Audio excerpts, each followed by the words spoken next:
Success is the progressive realization of a worthy ideal. I'm going to show you how great I am.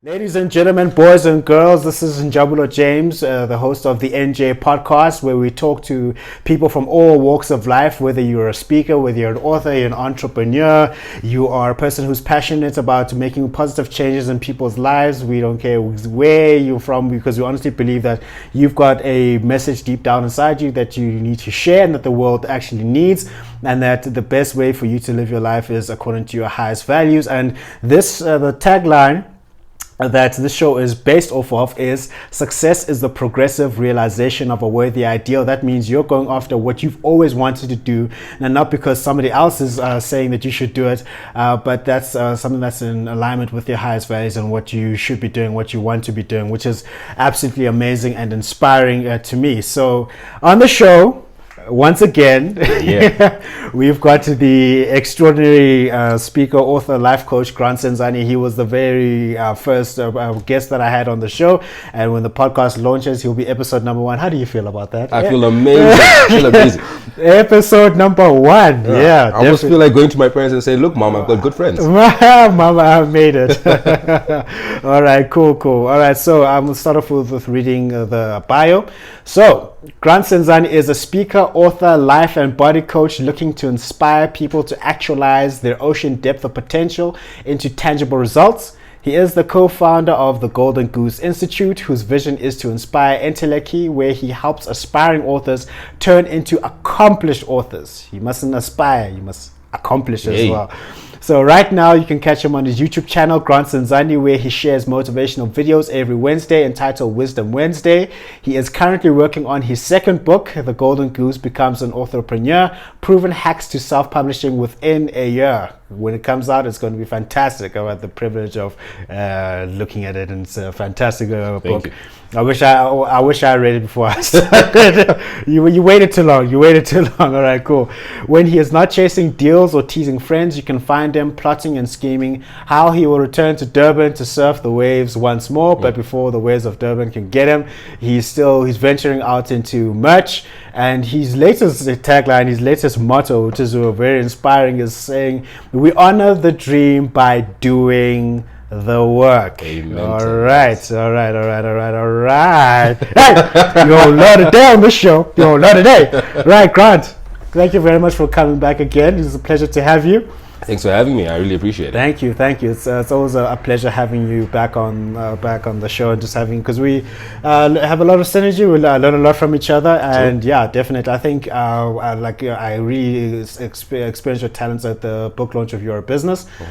Definitely, it was one of the best parts of that entire launch. The way you were able to elicit the questions and just get the conversation going. So I want you to just to talk to the people, to say where you are in your life right now, because we have recorded an episode again since then, with COVID going on, and you've obviously made more strides into publishing your book. You've come out with the merch, and obviously I would assume that there's a lot of personal reflections that you've had in this time. So could you just share those bits and pieces with us? Whoa, so I think what has changed since the last time you and I discussed or had a good conversation was just around the tagline. We honor the dream by doing the work, and how that in the midst of COVID and any other circumstances, if you decide to honor your dream by doing the work, and work obviously has to now deal with what you need to do to make that a reality, anything can happen during COVID as well. You know, I think the time when me and you had our conversation was pre that, just like before, exactly. And during the time, regardless of the fact that was happening, I still had people saying, "Grant, come through. Would want you to obviously teach us how to put a book together." I've been writing. So there's 2 books that actually have been put out, or that's going to be put out. One on selling and one on the authorpreneurship that you've obviously spoken about as well. So those are the 2 projects that I'm on right now, and I've enlisted the help of a business coach as well. Because it's one thing. I don't know if I know you saw this. Michael Jordan's Last Dance. Oh, of course I saw Michael Jordan's Last Dance. Of course, the greatest of all time. So you'll see that he gets to a point where I think after being beaten by the Detroit Pistons, he then enlists the help of someone Grover. I've just forgotten his first name. He wrote the book Relentless. Tim Grover. Tim Grover, yeah. And that's when his game begins to escalate. You know, so one of the things I've learned is that you can be great. We all are great in our own capacities, but we need somebody who keep us accountable to that greatness. Yeah. And understand the roadmap in a much more detailed way than you would. Yeah. So I've enlisted a business coach, and we're taking that conversation further. Yeah, 100%. So what made you go off? Where did we honor the dream by doing the work? So were you sitting and be like, it hit me now, or were you going through some emotional turmoil? What was the point where you got to the point of say, okay, I'm going to put this together? That is a good question. I don't even know how it came about, if I really have to be honest. I was probably reading something, and then it just hit me. And I think it hit me at the right time, because I was like, wait a second, you're actually right. If we are in a space where we get to understand what the dream is, and it takes a bit of thinking, because what it says is that we, being that I, right, honor. And honor means that I pay respect. Yes. That there is a certain pathway that I'm going to have to go through in order to get somewhere. The dream now sits down to say, okay, cool, what is it that's outside of me? Because we're not dreaming if it's here, right? It has to be something way beyond. What's outside of me that I want, that's different from what I have right now? And then what do I need to do to get there? Yeah. You know, so it's that simple. So when that quote came, I was just like, wait a second, that's it. So I understand that it's Martin Luther King was the person that had it, but since then there have been different people that have attributed to the quote. So I actually try to get licensing rights and so forth as well. That's still this guy, he wants to own everything. Everything. Out everything. Yeah. So that's where it came through, and since then it's just been looking at that quote on a daily basis. One of the things that I do on WhatsApp is that usually people think that, oh, Grant's talking to me right now. But the honest truth is I'm talking to myself. So if I wake up and I'm emotional, I'm like, I don't want to do any work anymore. It's like, you honor the work. You honor the dream by doing the work. Even when you're emotional. Yeah. You honor the dream by doing the work. So it's a consistent reminder that the dreams come true, provided obviously we do the work. Now the end of that quote, in my mind, is supposed to also read as, and as soon as we do the work, the dream has no choice but to honor us. Yeah, true. You know, so as long as you do the work, it's inevitable that the dream is going to honor you, provided you do the work. Yeah. But then what if like I've been, okay, so someone says to you, okay, Grant, I've got this dream, I've been honoring it, I've been doing the work day in, day out, I've seen nothing for 3 months, 6 months, a year, 2 years, 5 years, some people even a decade. And it's my dream is just, that's what it is. It's still a dream. I'm not seeing it being manifested. What are you going to say to people who are in that place where they've been doing it for a long time and it's just not manifesting? A lot of things we can say about that. I think the first thing one needs to understand is okay, cool. You do have that dream. The work that you've put in together. What are the markers that you have? So, for instance, I know right now I'm looking at it. One of the things that you obviously wanted to become or are right now is a professional speaker. Yeah. Right. So your thing was, okay, I want to be a professional speaker. Now I need to break this down. I need to make sure that I've got the skill to begin with. I need to be able to speak in front of audiences. So we go out and we go to Toastmasters and we learn the skills. Yeah. And I'm looking right now at the distinguished Toastmaster recognition given to Jabulo J. Nkosi, right? Yeah. That shows that you put in the work. Yeah. It doesn't mean at that point in time you're already a professional speaker. Yeah, But what we're saying is that these are the markers to get there. So one of the things I think that when somebody says, I don't see this thing actualizing, the first thing I've got to ask you is, what were the milestones that you used to get there? Have you marked them out and are they clear to you? Because if they're not clear to you, then you can forget about it. Yeah, true. You're almost on a roadmap and you're like, anything will take me there. You have to have very distinct things to say that when I get to this, then I'm getting closer. When I get to this, then I'm getting closer. And that needs to be distinct. That's one person. Yeah. Most of the other time, there's this thing called patience. And I don't care who you are. Yeah. You cannot rush any process. Is it? No. The most you can do is maybe find somebody that is already well acquainted with the process that will help you jump a few levels. Yeah. But you can't jump it. And a quick story around this. So there's this one individual that I met up with, and they wanted me to help them through a book process. Their book comes out as of the 1st of August, which is today. Okay, yeah. So we're already done and dusted with that. Now, what's interesting about that is that they asked me the question, Grant, please can you hook me up with somebody that is great at websites? So I obviously have a few individuals, and I'm like, okay, now priority-wise, I want this person who I've got a very close connection with to actually get the deal. Yeah. But I'm looking at this guy, and I'm thinking that if I give you this guy who paid in full and wants to actually get the work done, it's actually going to hurt you because you haven't yet figured out what your niche is and you haven't built any websites yet. Yeah. Even though you've got the talent. Yeah. So let me get someone who's experienced, that has been through the roadmap already, because what will end up happening is that this person that I'm helping will eventually get what he needs to get done. And whilst you're obviously picking up your track record, patience. You know, I could have given this guy the deal because this guy would have, the person who's obviously paying me would have said, Grant, go ahead. Yeah. I trust you. Yeah. But at the end of the day, I would have given him, it's almost like that whole bench press thing. I've given you 100 kgs when all you can lift is 10. Yeah. Takes patience. Yeah, definitely. You can't rush it. Yeah, like and then, but what if someone says like, listen, I can have instant coffee. Yeah. Why can't I have an instant dream? Someone's got to make the instant coffee. You've got to buy the instant coffee. Yeah. And when you've tasted real coffee, yeah, you can't do instant anymore. Yeah, well, that's true. Unless you just want the quick thing. Because I mean, I was thinking, when you go to a gourmet coffee shop, and they take the time, they take the coffee grounds and put it into the machine and they grind it up, and then they take the milk and then they heat it up and then they whisk it, and then it takes 2 minutes to put 2-3 minutes to put it together. Yep. And then that satisfaction that you get from having the coffee, I'm like, it was worth the wait. So have there been things in your life that have been worth the wait? There have been things that have been worth the wait. The relationship that I'm with right now with Anna, worth the wait. Shout out to Anna. Yeah, definitely shout out to Anna.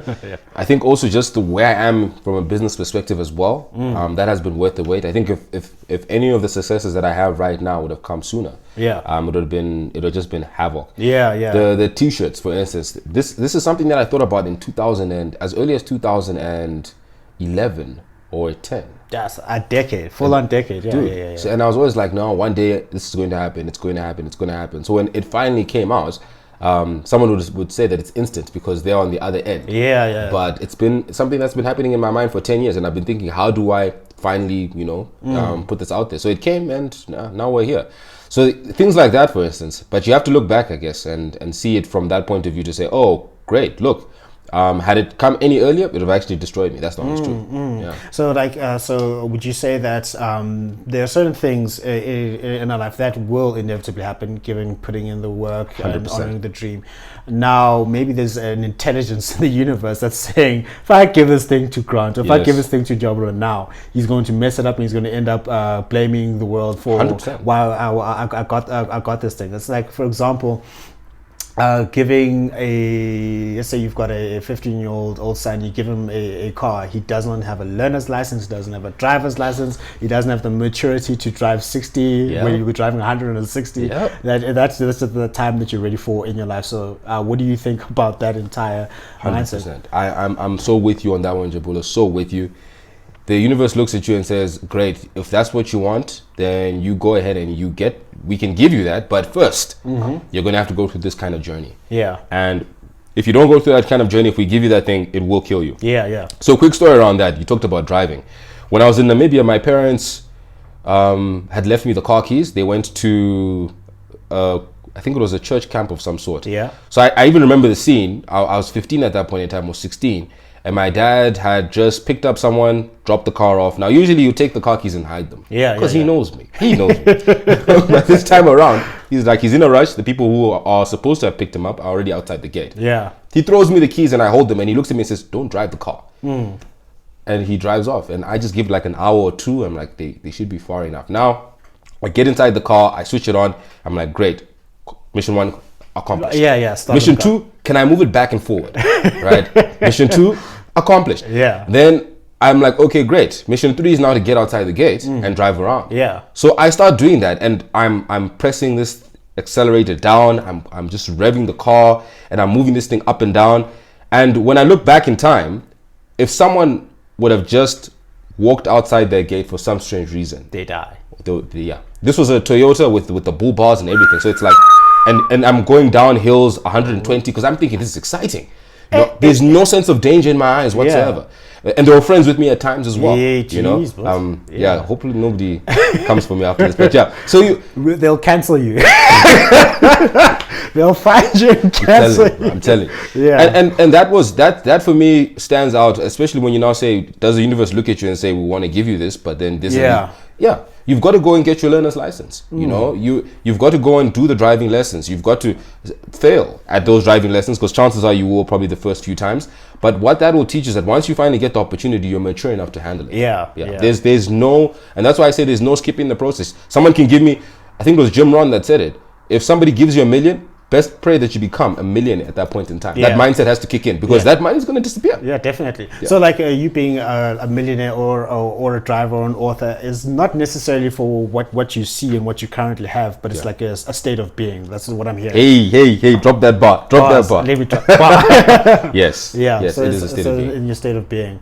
Yeah, that's one of the hardest things I think I've come to pass. I remember I was reading somewhere where the way that you need to first sit and get your mind right first before something else can sort of kick in. For example, if you want to be in a committed relationship, cut off everything else. You know what I mean? Cut off everything else, or cut off everything that's going to act contrary to what it is that you want. And all starts in here, like in how mature you are there. Yeah. So like let's say someone comes to you and asks us like, okay, fine.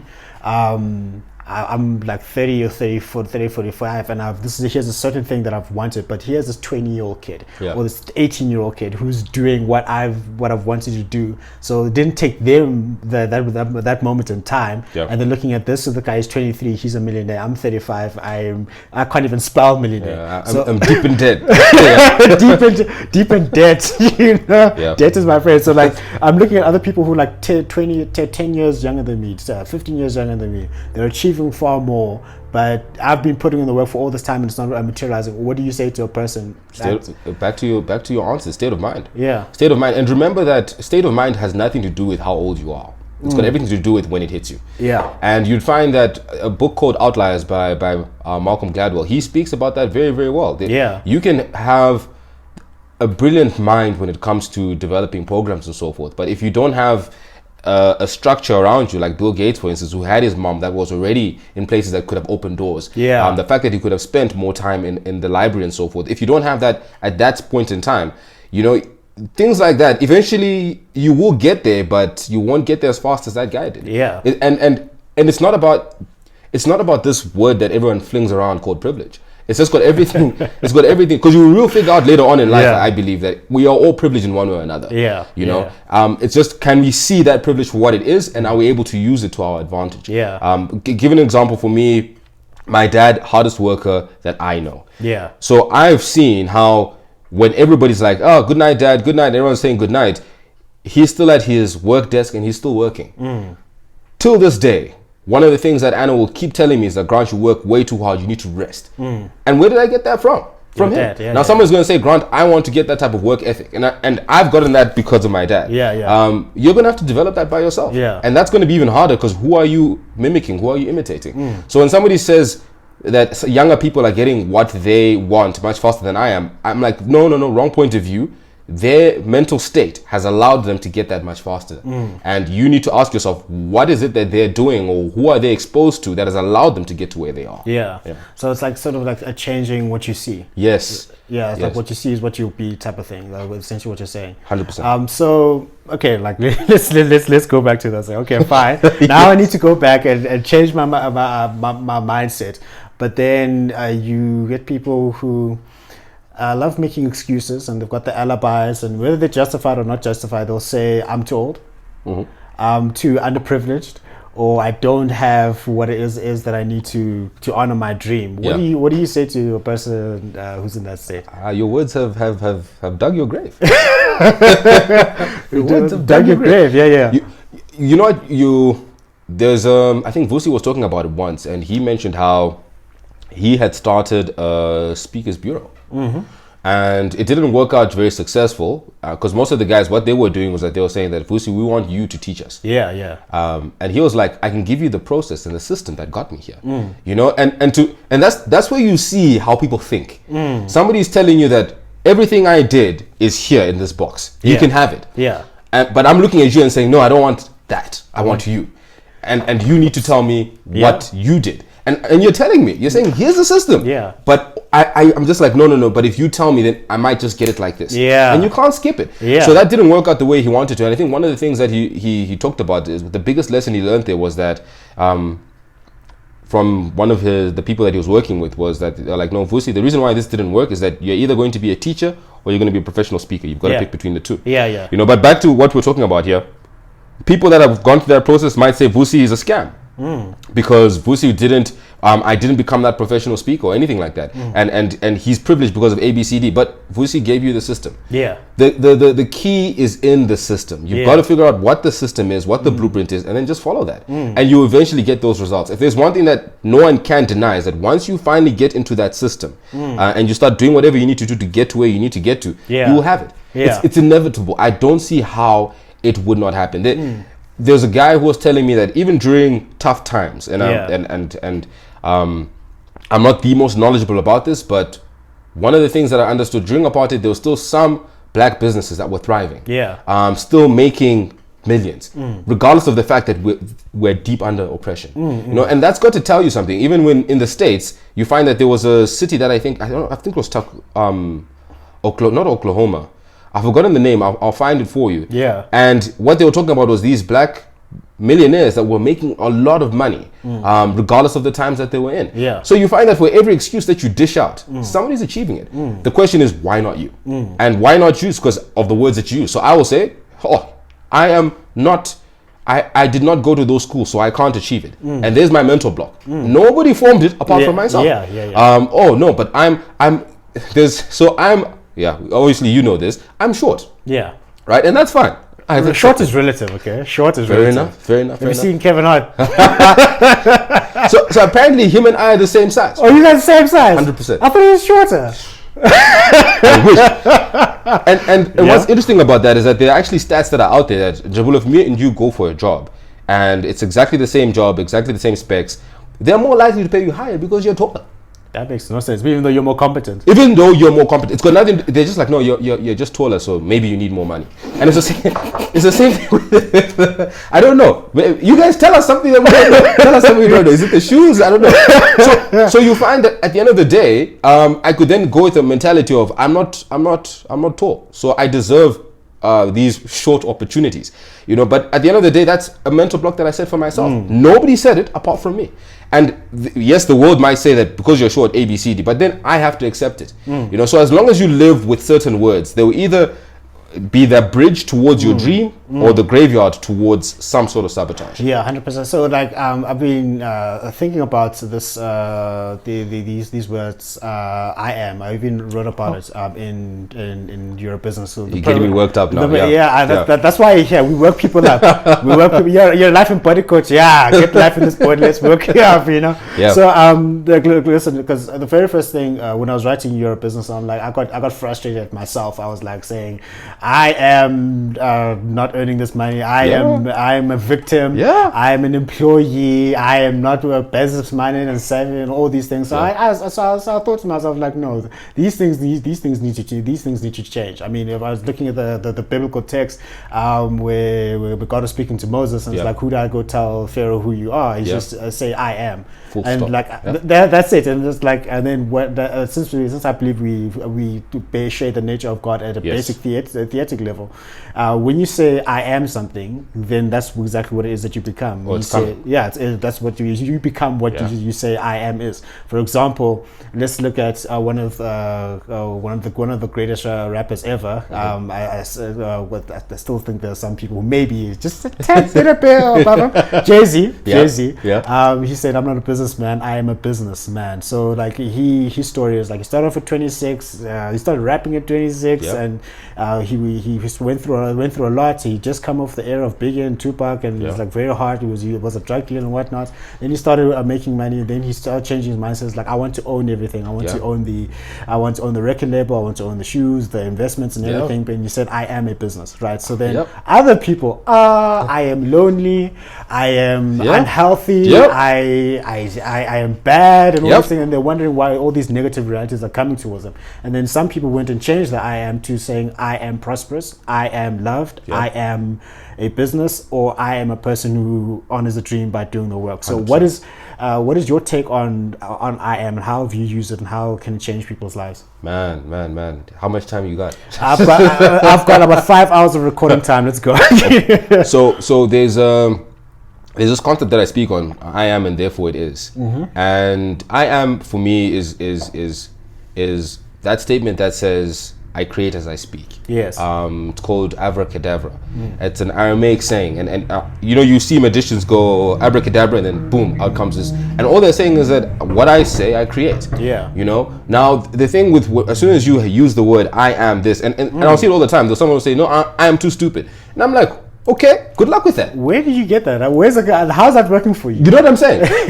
And then you look at the results and you're like, yeah, for you, that simply works out. And that's why when somebody comes to me and says, I am sick, you might also get sick too. I'm like, no, I am well. Yes. And I will keep well. And you have to keep that mental thing. Because as soon as you say I am, it's as though something just goes, okay, we'll make it happen. Definitely. So, and you find that most of these guys who would have said I am, and they had whatever they filled in. For instance, with Kevin Hart, the whole I am a comedian, that starts out where everything around you says, no, you're not. And you've got to have the mental fortitude to say that the vision that I have of myself inside my head will eventually become true, regardless of the things that will happen around me. And you keep and you hold on to that until it becomes true. Because your I am is exactly that. Yours. It's got nothing to do with anybody else. Yeah. So if you come to me and say, Grant, I am a professional speaker, and I say, no, you're not, and you accept that. Yeah. That's not my fault. That's yours. Yeah, definitely. So you've got to be able to keep that mental fortitude. So I am, and therefore it is I am going I first, saying it's me that needs to take both accountability and responsibility of whatever it is that is going to go on here. And accountability is like that whole, the be all and end all. You will say, Grant, I will need you to come in for this specific podcast. Yeah. Right? And now I'm responsible to show up. Yeah. But if I don't show up, you're still accountable for the podcast to come out. Yeah. Does that make sense? Yeah, that's very true. And sometimes as human beings, we give that accountability to different people. I will say, no, but this has not been done yet. So this person's to blame. And I forget that out of that whole thing, it's me. Yeah. And I need to figure that out. And the guys who are really hardcore about this, we say that these guys are delusional and all of that. But the more you say I'm accountable for everything that happens 100%. you'll be surprised how your life will change. Then I'm obviously being the creative word, saying that I am creative. So today I'll wake up and I'll sit down and say, you know what, I am going to have this interview with Njabula and it's going to be fire. Yeah. Right? So in my mind, I've already pictured that. Yeah. And I know that I've seen previous episodes or your recordings of them. Yeah. And I'll realize, okay, this is where this normally happens. Yeah. So already in my mind, I'm in the seat and I've already created that mental image. Yeah.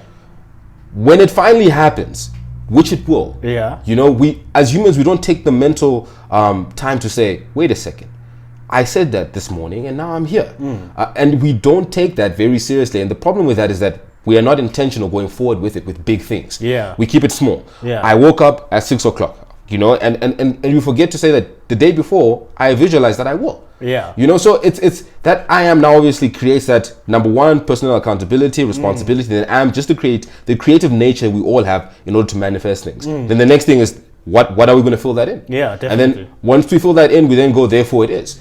That whatever happens with those three words that I use for the I am, and then obviously the third word being where I'm going. The next few words will then say, okay, so this is where the work comes into play. Yeah, definitely. Therefore, it means that now you've got to go and do the work. If you say that this is who you are, if you say, Jay-Z, that you are not a businessman, you are a businessman. Yeah, yeah.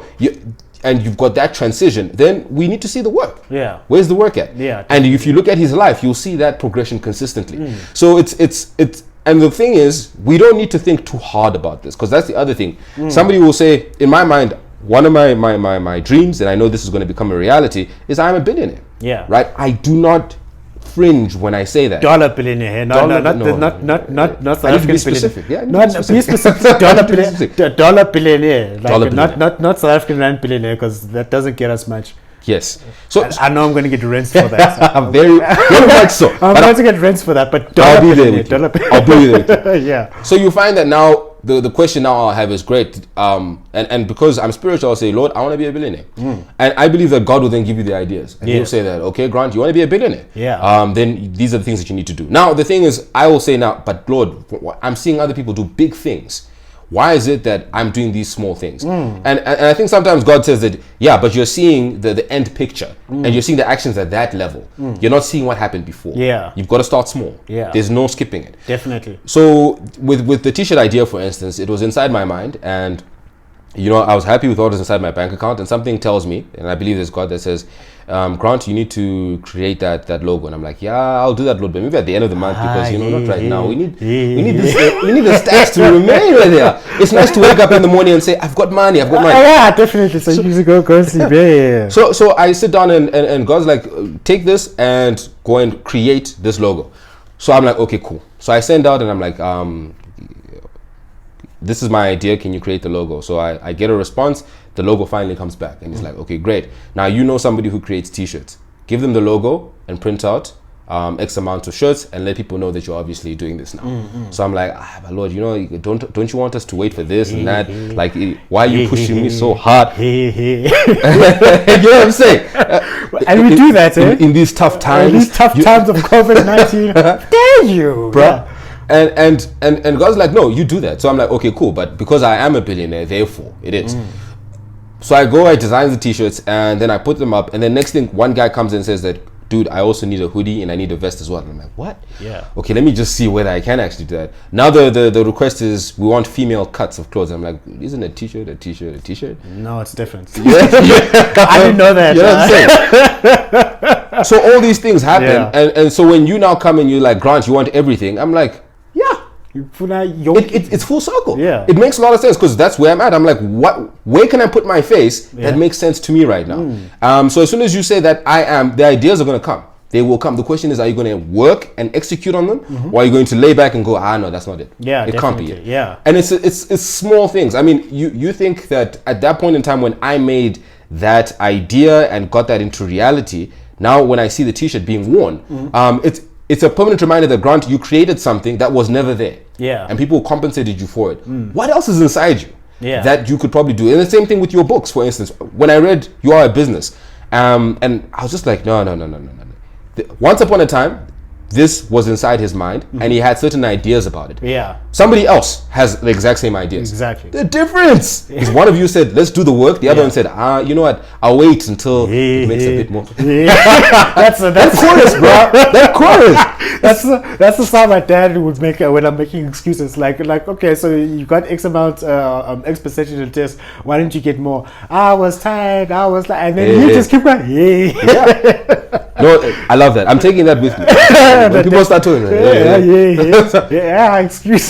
excuses, baby. And those things don't move you anywhere. And you know what ends up happening with as long as you have a plethora of excuses, your I am then begins to change. Yeah. You know, so it won't be I am a billionaire anymore. It's just that I am surviving. Yeah, and you will survive.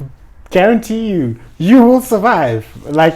But here's the thing. Someone once told me that you might as well go for the highest and the greatest in life. You want to know why? Because it takes almost exactly the same effort to just survive and to strive out for greater.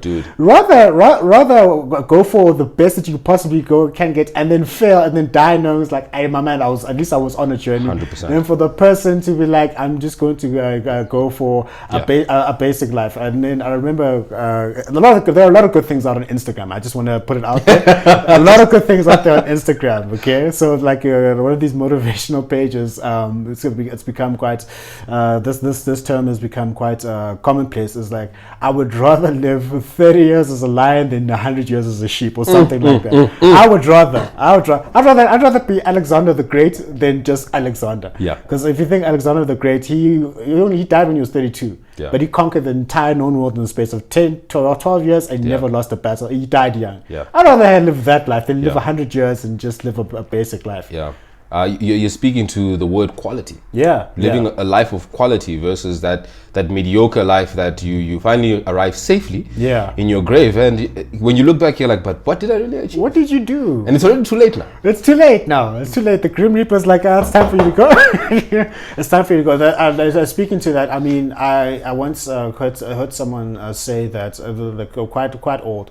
They're about to cross over to the next plane. He said, by the time I figured out what life life was about. It was time for me to go. Ish. I'm like, no. I cannot live a life like that. You know how painful that might be. That's the thing. You need to like really reach deep inside you. Yeah. And the weird thing is that you mentioned now like Alexander being the age of 32 and dying, and that's my age right now. That's the age right now. That's my age right now. Yeah. So I'm looking at it, and you know, the funny thing is that sometimes I sit down and I'm like, so Biggie, he died at 20 something, 26. And you also with Tupac in his 20s as well. You know, yeah. and I'm like, but the life that they lived was so immense that even now in the greatest of all time debate, they're still up there, top 5, and they were only operated for what like a maximum 7 years as rappers. You know? And that's that for me already, like you said, marks the whole thing of that you can live a mediocre life for the rest of your life. Or you could live a great one. And remember, the example that you're giving is one to say that if you had to have the choice. But when you really look at it from the long term, you can live a great life that gives you all this greatness.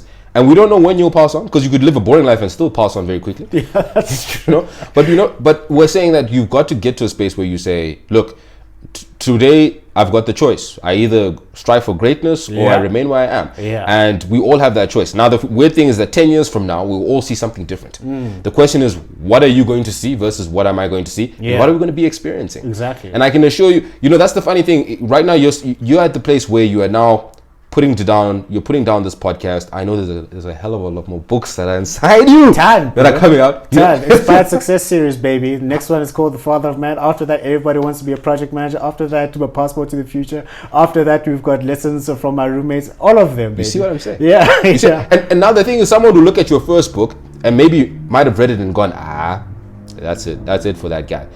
But here you are. You're now saying that there's an I am inside my head that I have seen, I have witnessed, and now all I'm doing is with every day that I'm given, I'm just going towards that thing one step at a time. 10 years from now, when you have those 10, 20 books, bestsellers all around, you then look back and that same person who had read the first one will be like, I didn't see this coming. You know what I'm saying? That's right. He didn't see it coming. I did. So another person definitely saw it coming. And you both had the same, that quote that thing of that we all have the same 24 hours. I used to be like, funny. But it's the truth. Yeah. We all have 24 hours. We all have the choice to make a decision. Now, given Oprah might have different living circumstances than that of mine. Yeah. But we both have choices. Yeah. And if I choose for greatness every single day, 10 years from now, you tell me why I can't be experiencing it. Well, you by law, you have to. That's what we're saying. By law, you have to. 100%. And like it semi breaks my heart to see. It's semi, not all the way, because I have other things that I can waste my heart breaking times on. I hear you. So semi breaks my heart because I started off as a business project management consultant 6 years ago. Yeah. And at this place where I was working at, I see so many talented and gifted individuals that they've got these ideas. I want to be a fashion designer. I want to go off and write a book. I want to go off and speak. I want to run my own enterprise. And you can do that as a consultant. You can do that.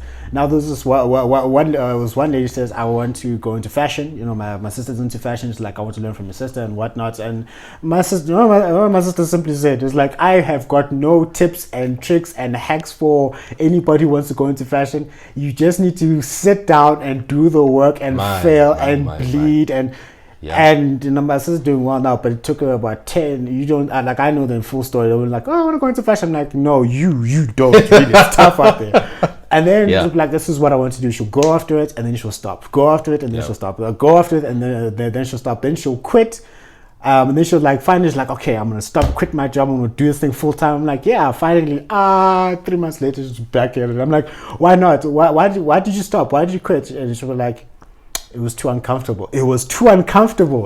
You don't deserve this thing. No, man. you don't. You don't deserve this thing. It's too uncomfortable.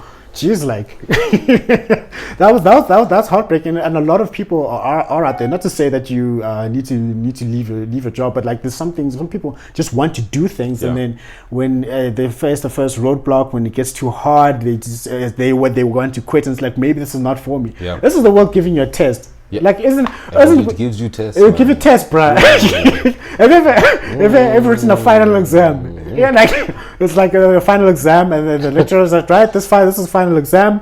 All those lessons that you went and you learnt, the covers none of that. Yeah.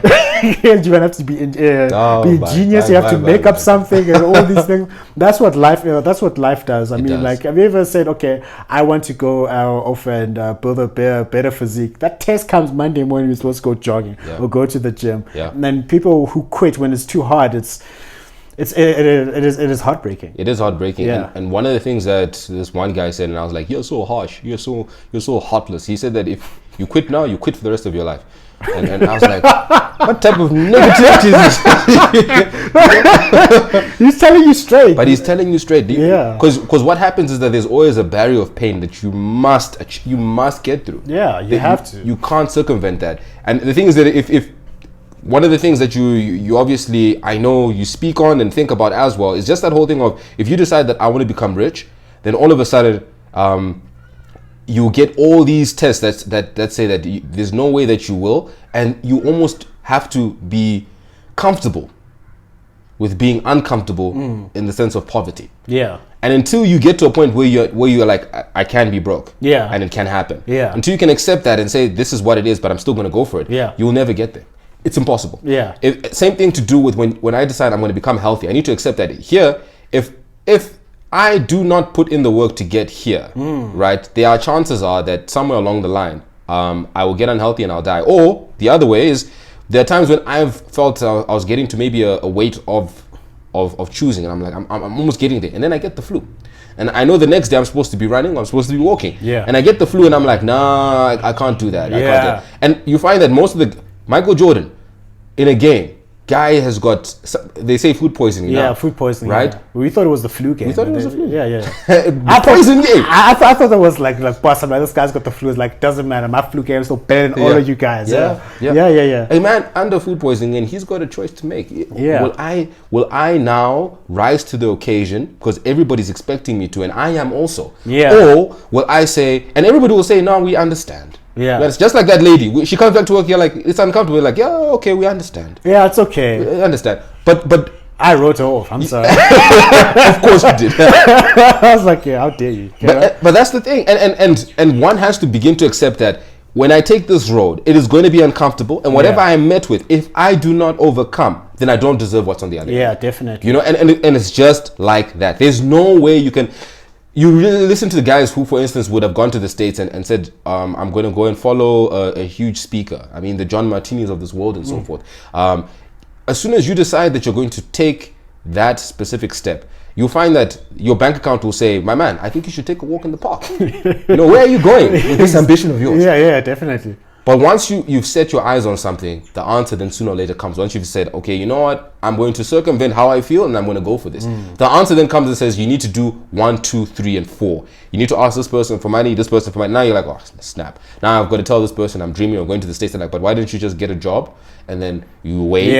But something in you says, I have to do it now. Yeah, definitely. You know, so you find that people actually will help you along the way, provided you know exactly where you're going, you can articulate it, and they'll give you everything that you need. But when you decide that I'm going to stop at A, then obviously you're not getting to B. Then I go back and I start doing other things. Then I'm like, okay, I'm going to start again. I need to start again at A because I haven't learned the lesson. Yeah. Back to that thing of the whole mental state. Yeah. Once I've beaten A is now my standard. I need to go to B. Then I need to beat B. Yeah. And I need to keep going until I finally get to the end of the alphabet. Then God says, oh, great. Now we're doing numbers. You know what I'm saying? We're now going 1, 2, 3 until we get to infinity because it never changes. It never stops. Now the thing is, then he throws an algebra in there. You never know. You never know. Yeah. But you find that guys who end up getting successful, they have this thing of I don't fear anything because by my track record, it looks like each time I feel this fear and I overcome it. Something better's on the other end. And even though that feeling of climbing that mountain is short-lived because I realized that, oh snap, there are bigger mountains out there. I still know that I've got the mental fortitude to climb one of these. Yeah, true. You know, and if you don't give yourself that opportunity, you will never get anywhere. So when that guy said that you'll always quit, I was like, harsh, but it's true. It's true. And like also sometimes, like honestly, like I just want to touch on something. Talk the truth. Tell yourself the truth. Yeah. The unblemished, not watered down, straight talk, tell it like it is. truth of the situation. Yeah. That is a hard thing to face. For you to like really sit down with yourself and say, let me not kid myself. This is where I really am. Yeah. This is where I really am. For example, another person may say that I really love health and fitness. Really? Do you really? Do you really? How often do you work out? How often do you, what do you eat? Or how often do you sleep? Do you follow a program? And then also sometimes the harsh truth that people need to face is about themselves. Like maybe I'm not they'll get into one relationship, into the next one, to the next one. They don't want to admit, maybe I'm the problem. Maybe I'm the inconsiderate one. Maybe I'm the person who's late. Maybe I'm the person that's pushing people away. Maybe I'm emotionally immature. Maybe I'm not committed to being with one person. Or when it comes down to finances, my man, I was running my finances the other day. Now let's talk about that. I was running my finances the other day, and the thing about like finances and economics, it's very objective. Yeah, it's very objective. It's either you have money or you don't have money. No, it doesn't care. In between. Nothing in between. Doesn't care. It doesn't care. It's either you're in debt or you're not in debt. Yeah. It's either you're paying it off or you're not paying it off. It's either you've got assets or you do have liabilities. 100%. Which one is it? And how is it that we can come to face the truth about ourselves? Because it's like so hard. How do you think we can best do that? Man, from my own experience and my own life, it's by just saying that whatever I see from an objective point of view, being the numbers, I need to understand that this is half of the story. The other half is still being written. Yeah. And I have to be a very objective with that. So I remember once when I had fallen into debt, I'd left my first job. My credit was really good. Really good. You know, when I'd asked, I remember with one of my credit cards then, I'd asked like, can I please get, can you just up the limit here? Yeah. And then I asked for a certain amount and they were like, no, is that it? And I'm like, what do you mean? Is that it? You know, is that it? Is that all you want? I'm like, what do you mean? She's like, no, you could have asked for a whole lot more. Yeah. You know, which also comes, maybe we'll talk about later on, that whole thing of the value of quality questions. Yeah. So you get there, and then when I finally got to the point where I was like, okay, now I need to look at my credit rating and I need to understand this thing in depth. Yes. And I'm seeing this big fat 0. And I'm like, how? You know what I'm saying? I was like, wait a second. How did you get 0? Dude. Out of 8, like maximum score like 900. Yeah, 900. And I was easy at a 799. Yeah. You know, so to get all the way there was just me not being objective. Yeah. You know, so there's two mixes. You've got to be objective in the sense of where am I right now and understand that thing fully. And it's not negative.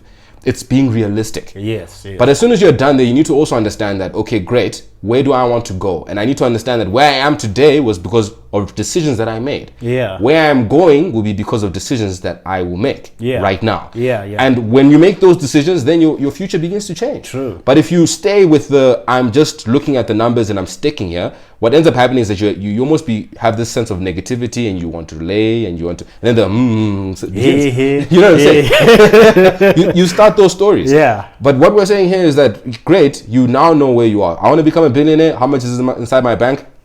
X amount. It could even be $1,000 for all we care, right? But that's what's inside my account. Great. What ideas do I have that can get me there? Now I've accepted. There's only 1,000, but what can get me there? Yeah. You know, can I take this 1,000? Have a 500 Rand idea and maybe somebody pays me X amount. Then when they pay me X amount, then I look for another one and I look for another one.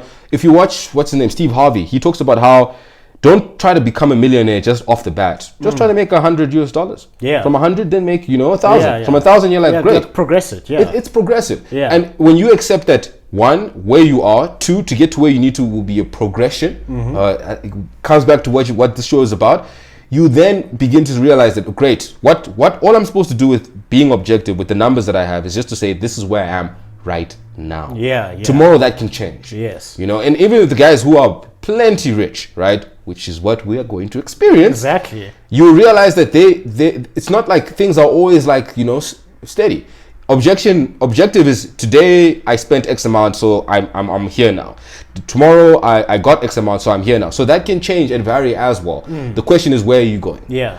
So the objection or the objectives, or trying to be objectful when it comes to your goals, your dreams, and your desires at that current moment is just to say, where am I, so that I know exactly where I'm starting. Exactly. And you can't falter there. No. You can't falter there. But then you also can't be that person who's just dreaming and you don't know where you are, because how do you start? Yeah, definitely. I mean, that's why numbers are so important, because numbers, numbers don't lie.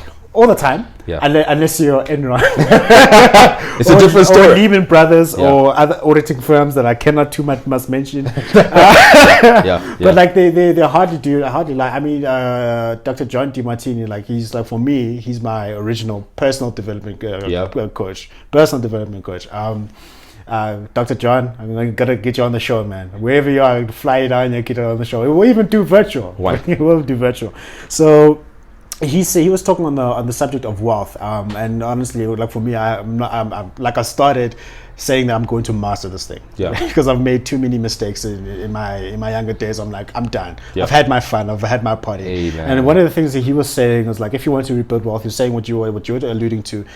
First, I understand where it is that you are. Objectively speaking, what's your assets versus liabilities? That's why I put it in your business. Look at your personal balance sheet, assets versus liabilities. Look at it. I was looking at that thing. Hey, shit, it's tough, eh? Oh my goodness, your personal financial. Look at that, and then you need to understand where it is that you want to go, and you need to, if you hold something dear to you, you metric everything. Meaning that you put numbers to everything, not necessarily your finances, but like your body goals. If you say you want to gain 10 kilograms of like muscle mass, metric it. If you want to lose, just metric it. If you want to start a podcast, you metric it. Put numbers to everything, because what that does, it helps remove the emotion out of everything, and we are emotional creatures. So that what numbers do, like help you to like remove the emotion from that. So like another talking from the truth, I want to go just take a bit of segue to talking about personal responsibility, and this is like more towards us as people of color. I've been black my entire life. Same here. I've been black my entire life, and then what I found is that this is not just us, but like given my context, is that people not wanting to take personal accountability for what goes on in their life. I think Nsundeni Do did a good speech about this 4 years ago. It was titled Black Magic. So essentially what he was saying is that sometimes people don't want to look at themselves and look at their life as to say, this is why it's happening. They'll look at spiritual forces. They'll look at it. It's like it's black magic. It's witchcraft. Dude. It is seances. It is it is hexes. It is that aunt who's bewitching me. It is the aunt that's hexing me. It's not because I didn't study that I failed. It's because somebody else is doing that for me. Everything, it's black magic. I mean, like for like those certain part of my family, that was the excuse for everything. My child is failing because of black magic. My person I'm not getting married because of black magic. I'm not progressive because of black magic. And what they'll go and do is saying, okay, because this is black magic, I'm going to go and bewitch somebody else so that person doesn't progress. And it's this vicious cycle. I don't really think about it for such a long time. I just got tired, man. I got tired. That's why like in both books I write about responsibility twice. That you need to take responsibility for your own life. And it's not black magic. Some people blame it on the will of, if there's a will of God, the will of fate, or the will of like, it's sometimes easier for you to say it was the will of God, it was the will of fate, than for you to look at your own life to realize why it happened. So what is your message to people who have got that mindset, especially our people? Our people who will like, who don't want to blame themselves, who don't want to blame themselves, but they'll blame other external forces like witchcraft and. Good luck. Good luck. No, so that's all you're gonna say. Good luck. Yeah, good luck. Good luck. And I'll tell you why.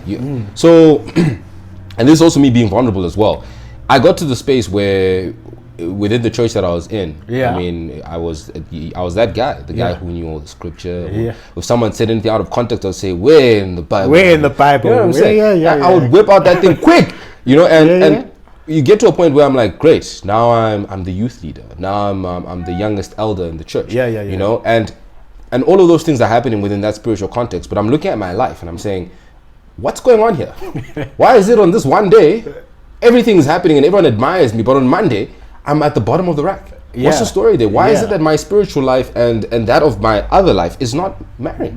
What's the story? And I think as people of color, I feel that we have never really sat down and said, why is it that what it is that I believe in is not getting me to the places that I need to go? Very true. You know, and then you realize when you finally get that into your mind, I got to the point where I was like, look, I can't go to church anymore.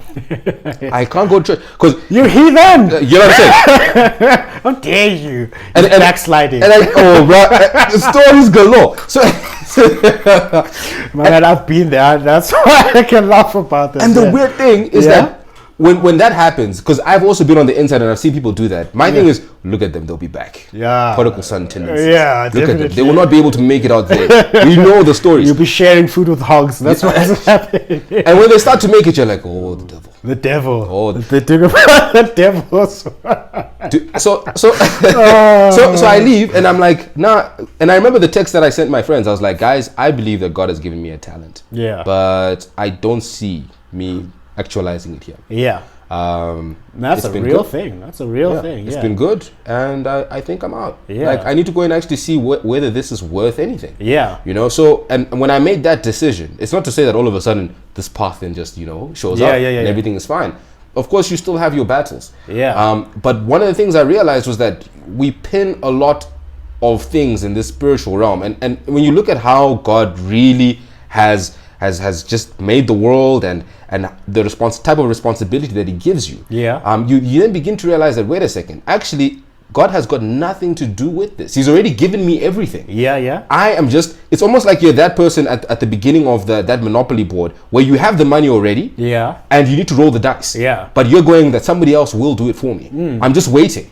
And everyone's like, why don't you roll dice? And you're like, no, that's what God's supposed to do. But God's giving you the money. God's giving you the car. Yeah, definitely. Why are you still waiting? He's made you a creator. Like, creators are meant to go out and create. What are you doing? Blaming things about black magic. And it makes me so angry. It makes me so angry. Yeah. Because I'm like, do you understand? And when I look back, I'm looking at the people in my church and I'm like, you're so talented. Yeah. You could be a top 10 musician easily. Yeah, easy, yeah. You're so talented. You could be a hell of a good speaker. You're so talented. You could be doing this. You should be a life coach, actually, with the way you really motivate people to get to places. Yeah. But you're using it in that specific context and you don't see the relevance in the real world. Yeah, definitely. And if you can't marry those two things, good luck. Definitely. Good luck. Because people will pay you a hell of a lot. Yeah. Once you and even the way I speak, the manner of inspiration that I come with, that all came from being within the church. Yeah. And the weird thing is when you start studying people like, let's say your ushers and stuff like that, all of them, Whitney Houston, all of them had that talent. They developed it within the church. I'm joking. And, and you realize that somewhere along the line, they within our circles, they're like, oh, they left the church. Yeah. You know, and you're like, but why haven't we ever answered the question why? Yeah. Why have they left? Why is it that church is almost like a cap on most of us that feel very talented? Yeah. Can we talk about that? Yeah. So I know I've probably veered from the question that you asked, but at the end of the day, it's good, Karen. as soon as somebody, when bad things begin to happen to somebody, you need to look in the mirror and say, okay, even with the biblical thing, when what was happening to Job, for instance, with, he still stuck the course and he still made things happen. And it's like, look, I came here naked and I'm going to leave naked. Yeah. You know what I'm saying? He accepted everything for what it was. Yeah. But he never went and blamed individuals, even though his friends and stuff like that were blaming. So even when I look at the Christian, I'm kind of like, have you read the full book?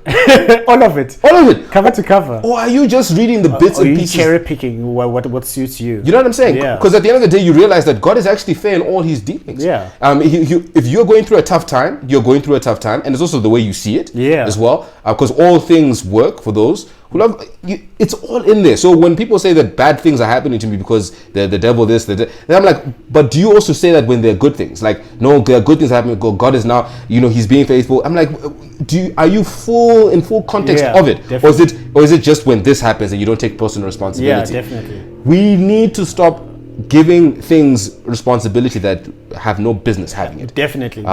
Whether it's honestly, I think these negative spiritual forces get too much of a bad rap. The devil, let's say the devil exists. He's probably saying, I didn't know I was that good. Yeah. It's like really? I didn't know I was that good. Like, definitely. Like, whether it's the theology or it's the wicked witch of the West or I got tired. I got tired. I personally got tired. And this is from the secular world, the church world, even people who believe in whatever it is that they believe in. It is that thing. This is me being religion agnostic. It goes to that thing of you personally of saying, let's say you've got a test on Monday, you don't study, you go and you fail, and then you blame it on a spiritual force. No. Yeah. You didn't study. let's call it what it is. Let's call it what it is. And people try to hide under whatever excuse it is. I mean, definitely. I mean, like for me personally, I had to face the harsh truth about myself. I had to say to myself, like, as scary as some of these spiritual forces out there, I stopped being afraid of, you know, demons, demonology, witchcraft. I stopped being afraid of them. I stopped being afraid of diseases and COVID-19. I stopped being afraid of what the government is doing and whatever it is that they do. I stopped being afraid of technology and technological advances, even though they can affect us. The real person that I'm really afraid of is the enemy inside. I'm afraid of myself, because if I could kick the person who's hurt me the most, I wouldn't be able to sit for a month. Like that's the thing. And if I got left to my own devices, if I got left to my own lusts and my own passions, that's the worst punishment that I got. The ability to master yourself is the worst punishment that I can. That's why I'm like, I've got to figure this out, because I can kill myself out here by like just blaming things on. Yes, and the interesting thing there is that it comes up to that other example that you gave around the relationships, where you're like, I keep. Each time I'm in a relationship, it doesn't last long. What's wrong with these people? Yeah, how? You know? And there's don't never know that I'm perfect. You know what I'm saying? There's never a day you sit down and you're like, but what's the consistent? Who has been in all these relationships time and time again? You know what I'm saying? It's you. And until you get to the point where you can look at yourself in the mirror and say that, then that's a problem. Now, in concern with, I know somebody out there is going, so what are you saying about God? And guys, God has given us everything we need to succeed. Yes. Everything. There's and when you read, for me, one of the passages that I've been really concentrating on, yes, I've been out of church, but we're still there. We're still there, yeah. Has been Genesis 1 verses 26 to 28. Yeah. Just that whole creation process. Yeah. And just trying to understand it for what it is. And you realize that I believe that God's plan was to say, I want to have a human being and I want to have a relationship with them. Yeah. But in order for that to happen, I need to first look for a place for these individuals, and then he hovers across something and goes, oh, okay, cool, let there be light. And then he starts building towards that. You know, so sometimes I think as human beings, when we finally get to a space, and you find that Adam had everything around him from the onset. Yeah. You know, the problem was not that the things he needed were not there. The problem was, are you resourceful or not? Yes. You know, and we forget to ask ourselves that question. Are we resourceful enough with what we have right now? Can we work with it? Back again to the Bible. You find that there's a title or there's a parable on the talents. Yeah. Some will get 5. Let's face it, it's going to happen. Some will get 5. Some will get 5. Some will get 2. Some will get 2. Some will get 1. Back to the objectives. How many do you have? Exactly. How many do you have, and how can you multiply? That's it. With that story, or even thinking about it, I'm like, in a way, answered my question. Where someone will be like, I'm 30, other guy's 20, he's maybe doing more. Now, sometimes if you dig down deep, you actually find out that the person who's 20 had 1. Where now you had 5. Now the difference is you didn't have that mindset to say, I'm going to take 1 and make it 100, 1,000, 10,000, whatever the case is.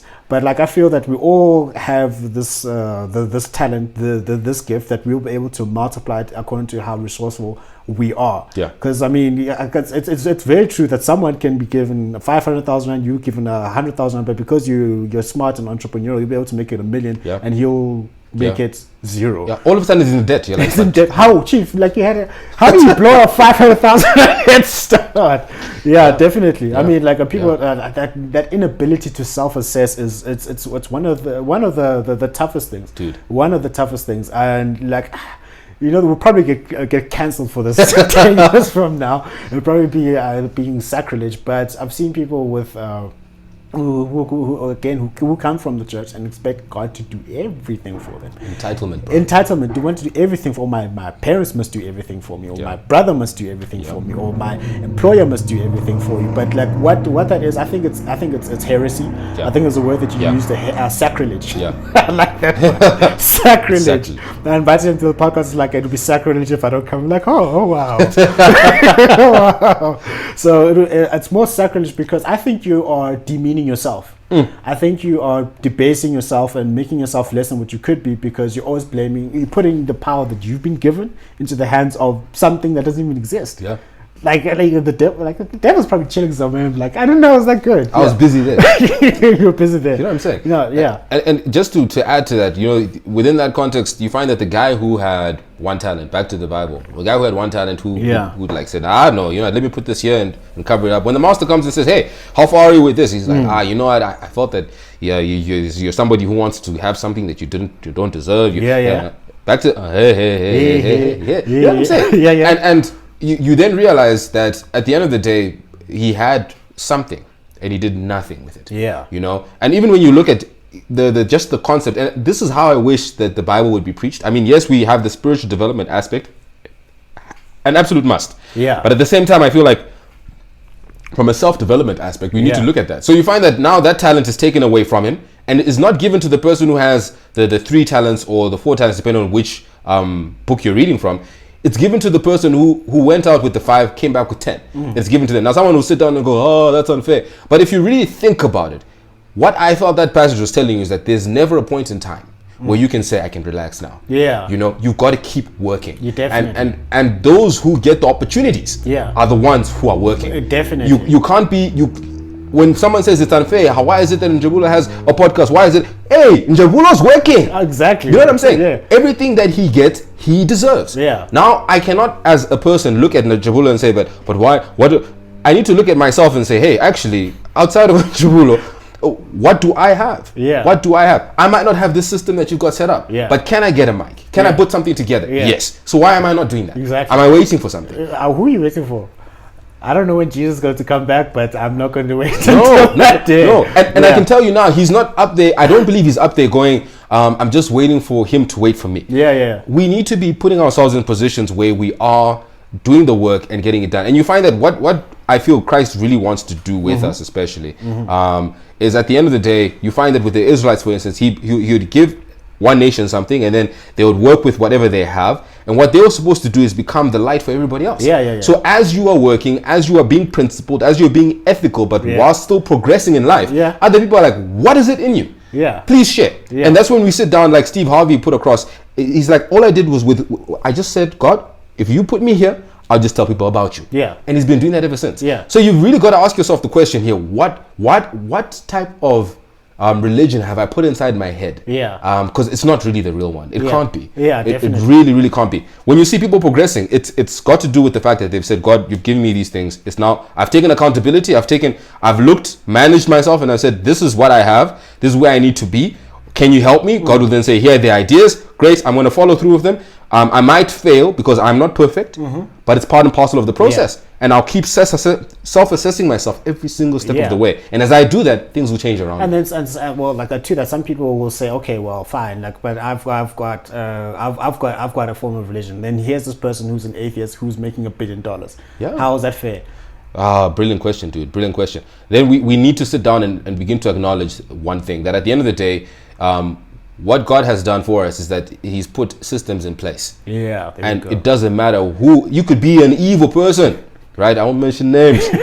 And you can still follow through with that system. Yeah. And that system will still get you to that thing. Yeah. Now the difference now is, and that's why what people will tell you that even if you get a lot of money, you will just figure out who you really were. Yeah.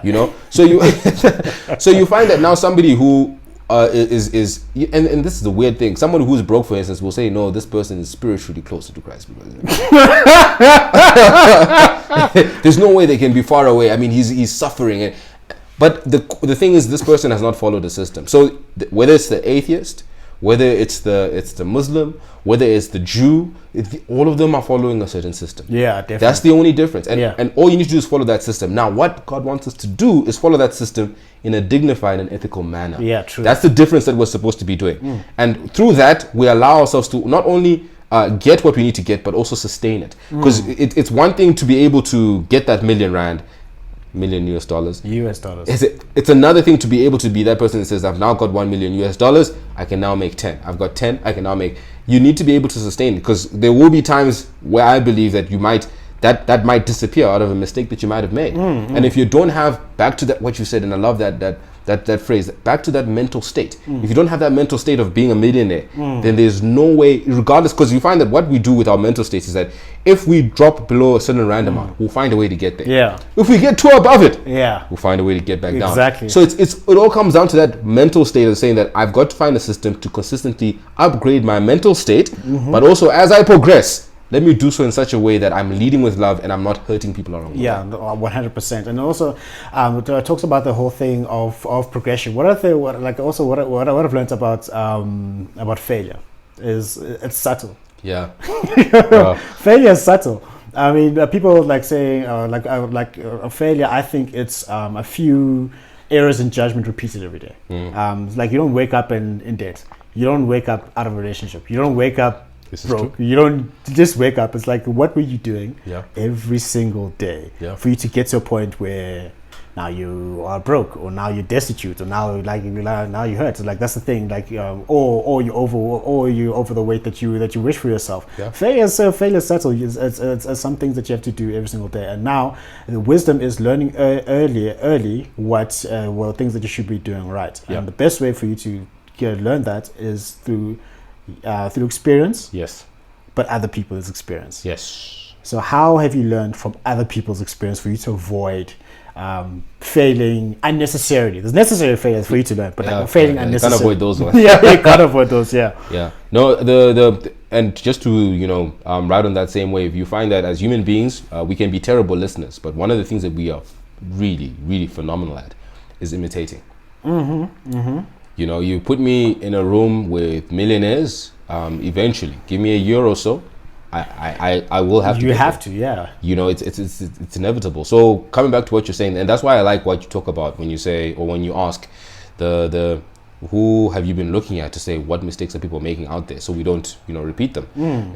Imitating is the best thing that you can do for yourself. Put yourself around people that are already where you are.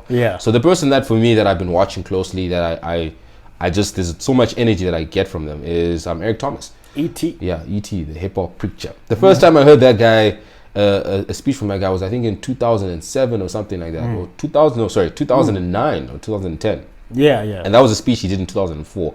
That the speech on the Guru story, right? So I listened to that for the first time. I'm like, who is this guy? Where is he from? Oh my God, this is it. Why is happening in front of me? Dude, since that day until now, I have followed everything the guy is on, from his spiritual development until this. So when I look at my life and the way it's unfolding, I just look at his and I'm like, I'm mimicking every single step. And he'll come up with, let's say, a podcast, and I'm like, okay, maybe it's time. He'll come up with t-shirt designs, right? And I'll be like, okay, maybe it's time. So you begin to figure out that these are the things that they did. So one of the mistakes that they said they made was that when you want to succeed as bad as you want to breathe, that famous t-shirt that they have, one of their copies was, when you want to succeed as bad as you want to breath. Oh, okay. Because somebody didn't, when they were looking at the words, they didn't look at that end E, and actually cut it out. So what ends up happening is that they take this thing, or is it an E? Well, something happened there. That word, right? And when they printed it out, because nobody really follows that with detail, they printed those t-shirts out, and I think it was about 1,000 or 10,000 t-shirts. Obviously, you can't do anything with those, so they send those t-shirts to a country that you realize that people would want the t-shirt regardless. And one of the mistake that they made there, I learned from, because then I sat down and I was like, it means that each time I put out a design, I must make sure every word is there. and otherwise, that's a sunk cost. 100%. And now he's at this place where, in his career, where he's stopped doing corporate gigs and so forth. Now he's like, I've always wanted to go to the schools. Now I've got enough money to do so, and I've got the systems in place in order to do so. So I'm returning to that first need, because corporate, to some extent, can limit you. And already in my mind, I'm like, so a mistake that one person can make is get caught up in their journey, thinking that this is it, because he was getting, I think it's about $50,000, and if you translate that into rands, man, becoming a billionaire. It's a good 700,000 rand, yeah. But people are getting paid more than that. I learned. I believe so. People are getting paid. Usain Bolt charges $1.5 million an hour. You know what I'm saying? But he can, because it's Usain Bolt. True. That running pace, huh? Yeah. So you find whenever ET makes a mistake, or he makes a realization, and he's about 50 something or getting there, I'm in my 30s, and I'm like, okay, so it looks like you just need to stay true to the course. Never get blinded by anything along the way. So back to your question at hand, how do I look at that? Eric Thomas has been that person for me. Yeah, absolutely. Yeah, definitely. And then other than Eric Thomas, is there anyone that you've been looking at? Because what oftentimes I've found is that earlier on, I mean, like when I was still finding God 14, 15, there was like preachers I used to just listen to all the time. One was John Hagin. I just listened to him for 3 straight years. I didn't listen to anyone else. And my mom walked in and was like, please listen to somebody else. You can't just listen to one person. Yeah. That's when Joel Osteen came in and TD Jakes came in. Yeah. I don't care. You can fetch me if you want to fetch me if I say anything. Then when it came to just pure personal development, that's when DeMartini came in. Then Robbins, and then all these guys. Who else? Because they give you different perspectives, maybe on the same thing, but like different things that you can learn from different types of mentors. So who else other than ET? Just list some of your mentors out there, and not people that you personally know. Like people that you don't know. People that I don't know. So Yet. Oh, I love that. So obviously we've talked about E.T. Les Brown, someone that I definitely follow. Very hungry. Yeah. Lots to learn in that regard. Boosie's also one of them. Yeah. Love the way he articulates himself, puts himself, and also just the fact that he's authentic. He doesn't beat around the bush. Tony Robbins, when it comes down to his business model, He's the king, eh? man, we can talk all day about, because you look at most of these motivational speakers and You're like, following him. Yeah, everyone's following, and he's got the business model. And when you listen to the business model that he had, he followed Jim Rohn. Yeah. He sold for Jim Rohn. Yeah. He saw how the system worked. Yeah. He followed the system and he made things happen. Yeah. So definitely Tony Robbins as well. I love Oprah. I think she talks about matters of the heart and some spiritual things as well. She does a phenomenal job, gives different perspectives, and she's not judgmental about them either. Yeah, she's not. Yeah. Steve Harvey is someone I also follow religiously as well. Just the whole thing of, following a gift or a talent that you have and understanding that regardless of how educated you are, the talent is actually what makes rooms for you, right? So those are the guys that I follow. I always try to also make sure that it's a mixture of different, sexes and different people from a skin color perspective.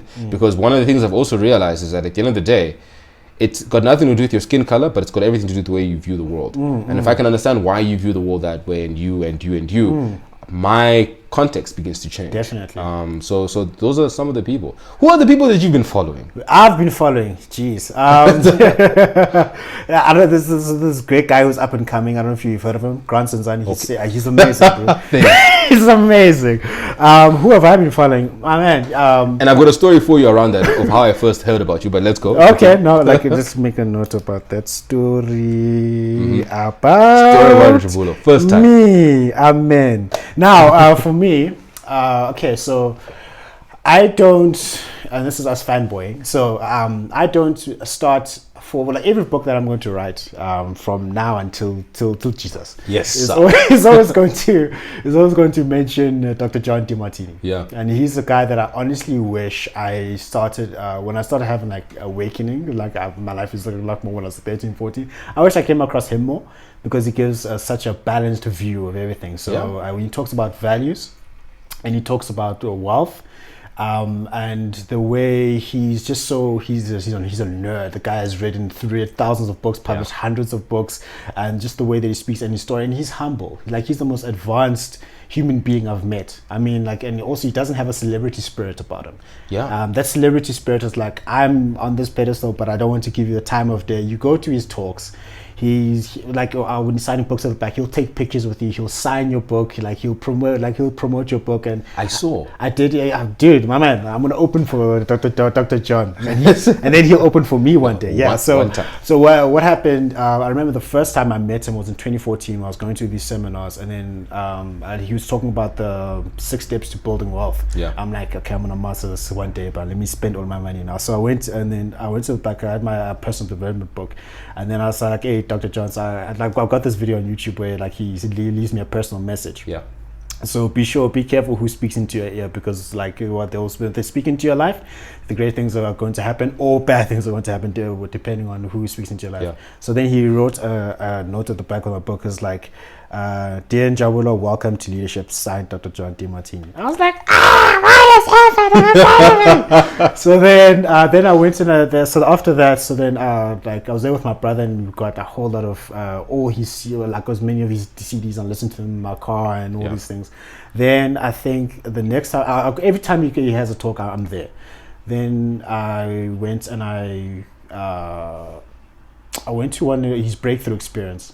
Powerful, really changed my life. So he's one person that's like, for me, he's up there in terms of personal development teacher. So like I've got almost all his books, all his tapes. So he's definitely been a person that changed my life. So that's Dr. John. Eric Thomas, of course. Don't think I can have a list there without Eric Thomas. Tony Robbins. The person I like more than Tony Robbins is Jim Rohn. He's no longer here. But Jim Rohn is like the day that turns your life around. That's my favorite speech, and like if I did have my own rendition of that, comes from Jim Rohn. He's definitely amazing. Les Brown. You've got to be hungry. Tony Robbins, I even went to Unleash the Power Within 2018. I also went to go see him in Las Vegas back in 5 years ago. Amazing guy. My God. There's obviously Robin Sharma. Sharma is just so amazing. Obviously, we've got Vusi in this country as well. We've got Patrice Motsepe. Aliko Dangote. Who is the guy recently?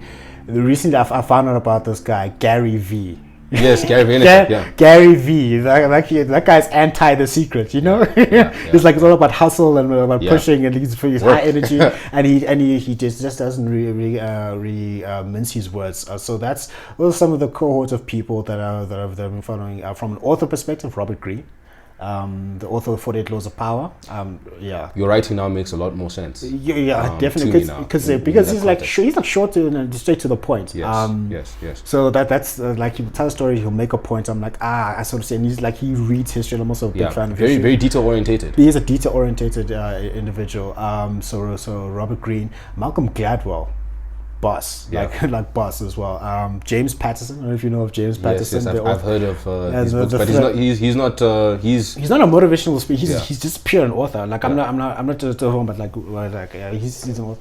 Then we've got Joe Rogan, Trevor Noah. Hey, Trevor, come onto the show, please. Trevor, come to the show. I know people who know you. You can't just go to the States and leave us here. There you go. Trevor Noah's fantastic. Dave Chappelle.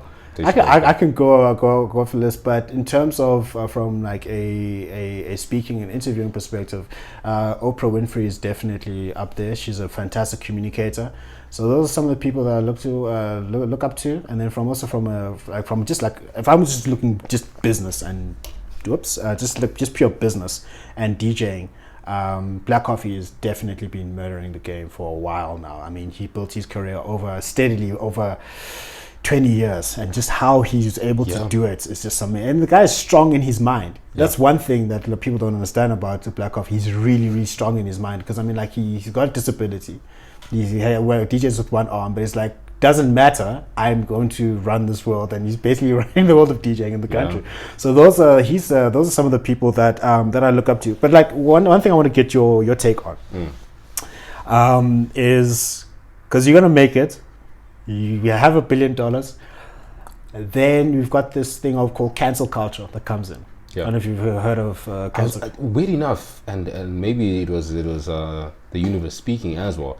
I was actually looking at that this morning for the first time. Cancel. Okay, let me tell you what I wanted to just get your take on what cancel culture is. And you can fetch me if you want to fetch me. It's okay. So what cancel culture? There's two. So I don't know what happened to Kevin Hart. Yes.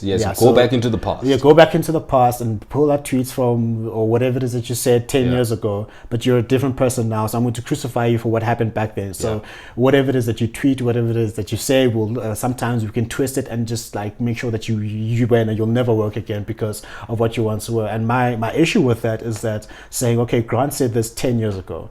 And I'm making the assumption that he can never outgrow what he was 10 years ago. And I'm going to crucify him for that now. So what do you think about that entire premise? That for me, there's a special kind of evil for that. You hear that? Special kind of evil for that, yeah. And I'll stick true to those words, because what you're telling me is that you you have made a conclusion about my past, and you have now forced that conclusion on me, my present. You know, there are things. If I met up with the Grant who was 22 years old, and we had a discussion, I'd be like, bro, you're an idiot. you are such an idiot. What are you doing? Yeah. And I can tell you now, when the 70-year-old version sits down and says to the 32-year-old version right now, like, yeah, you know, you've got the work ethic, you've got the dream, you've got this, but here also, you're an idiot. You know? And that's the thing about life. We are consistently progressing. You know, there are ways I have felt about people that I've looked at and I've been like, I don't like you. And then when I finally met with them and I've spoken to them and we've had interactions, I'm like, you are the best person ever. You know? So in my mind, I'm always thinking, how can I then say that this person is this way?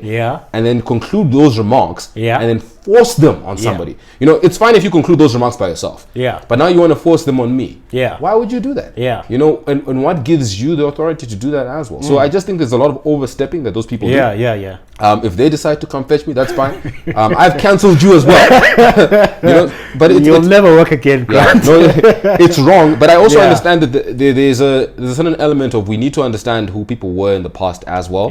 And not just for the sake of what were they up to and so forth, but sometimes it's just to understand someone holistically. But we also need to have the maturity to say that people have moved on. One of the issues that I had this year, and maybe this might sound controversial to people, was with one of the candidates for Miss SA. I know they did one of those things to her. They went back to tweets that she had, and they found some racial, you know. And she was now pulled out. Now, I'm not going to say what they should have done, because that's a very sticky situation. But what cancelled, Grant. You know what I'm saying? But if you all look back, and if you grew up in a multicultural society, where you did have, you know, the white folks, the coloreds, when you did have different ethnicities. Let me not say that, because then you remember what he said. Cancel him. you figure out that as teenagers, we would tease each other about quite a lot. You know, and I know I'm not the lightest brother in the room. You know what I mean? When I'd get into a room and people would be like, oh no, Grant, if you shift the light, you need to smile. You know what I'm saying? It was whether you were white, whether you were colored, whether you were Indian, whether you were Puerto Rican, it didn't matter where you were from. We all found that funny. If somebody could take a tweet then and 10 years later or 20 years later, they're like, hey, Grant, this person said this about you. It's really racist, and they're going for president campaign and so forth. They're racist. I'm like, no. In the context then, it was very, very different. You can't now judge them now because of that. Can we release ourselves from that? We don't understand the context. So when I hear what had happened with her, I was just kind of like, I get that people are angry about this. And also you, Madam SA, like, you know you're going somewhere. Why didn't you remove these things? You need to do an audit. Guys, there are companies out there, they'll do a social media scan and just look if there's anything that's detrimental, hire them. So you've got to do that. You've got to do that. So I looked at her and I'm like, first off, I think that what you did here was unacceptable in the sense of, you know where you're going in life. You need to do an audit check. Right? Not everybody's going to be happy about where you're going. And even if you were squeaky clean, we'll try to find something. Definitely. So you need to do your audit check. But also the people that had found those tweets, I'm like, but why would you want to hold this on her right now? Exactly. You know? So that's where I'm coming from. I mean, I've just been thinking about this quite a long time, because I'm like, oh my goodness, because if I were to look at what I used to think 10 years ago, dude. And I look at myself too. I'm like, but why? But why? Dude. What are you doing? Oh no, it's one of those horrible things. Let me say it's so horrible. I just don't understand. I think that's well, cancel has its page because it makes you think more intently what I'm going to say. That's the good thing of it. But then I think the flip side of it is holding someone to a point where that they can't grow and can't become someone different and become better. You know what I mean? I have an issue with that. Just maybe one more other thing just around that as well. Whilst it obviously will take us into a space where we watch what we say, I think sometimes we'll end up becoming too diplomatic with each other and not really say what's on our minds. And can't tell you the truth. And one of the things that I admired was one of these individuals that did a TED talk around how, as a person of color, he got to know a Ku Klux Klan member. Oh yeah, I remember seeing something like that. And when you finally get to the end of that specific thing, he just said that what everybody's looking for at the end of the day is respect. can I not say what's on my mind? Yeah. For what it's worth. And if I'm wrong, I'm wrong. But let me say what's on my mind. You say what's on your mind. And then we both have the maturity to say, let's figure out what the facts are here. And if it means that we disagree and we walk away, let's do so, shake each other's hands and say, hey, that was a good discussion. Yes. Discussion. I'm not saying you are like this. Yeah. I'm saying that this is what happened. You know, so that for me is there has to be a point in time where you can look at somebody and say, let's have a serious conversation about this. Yeah. And not want to whitewash things. Exactly. Say what's really on your mind. Yeah. You know, so that should be allowed. And I don't want people to take away from that. Yeah, definitely. I mean, like that's why I admire Dave Chappelle so much, because his comedy, he doesn't care. He's the only one. He comes after everybody. Yeah. And you know, like Dave, we're going to cancel you. The thing about that is that you can't cancel someone who really doesn't care. No. No. He doesn't care. No. It's a level of freedom about the guy. Yeah, no, it's amazing. So I want also, since we were on the controversial topic, we've been controversial. They'll find us, Grant. They'll find us. But I don't care. I'm having a Dave Chappelle spread about this. You're gonna see that over there. I've got one of my original heroes. One of my original heroes. Brother Malcolm X. Yeah. So my story around that is that there was a time where I was like not sure that I wanted to be black. Yeah. The reason from that was because in the school that I went to, I saw other races having such a great time. Yeah. Or they were being treated differently. They're having such a great time. I'm like, I wish I was different. Then I came across Brother Malcolm X. Yeah. And then you said that you should love yourself. You said that you're black and you're beautiful. Yeah. And not to say that if you're any other race, you're not beautiful, but like be happy for who you are and what it is that you want. So for me, he represents self-acceptance, and he represents being truthful and being straight to the point and saying, yes, you are wrong and this is wrong.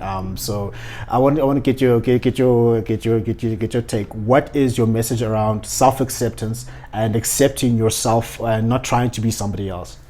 It is absolutely pivotal. You will never move anywhere in life without accepting yourself. And even if you do, whatever it is that's around you will eventually come to a halt in one way or another, because whatever's inside you will always come out.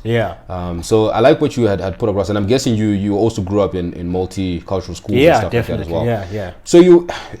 So me and you are actually on the, and I can let me just see. So you probably get to the point where you are that person of color that will be maybe in other race groups. And sometimes the compliment is that you're just different from everyone else. No, can I tell you? Like, here's a funny story. I was thinking about this. I was in the shower. I'm like, actually, you know what happened? So I remember I was driving this has happened, like I've got many of these stories. So I grew up, like imitating, like Eddie Murphy, Bernie Mac, and just like sitting in front of the TV and just saying all the movie lines. So that's where, whatever they say, my accent or good diction comes from, because I used to sit and practice that.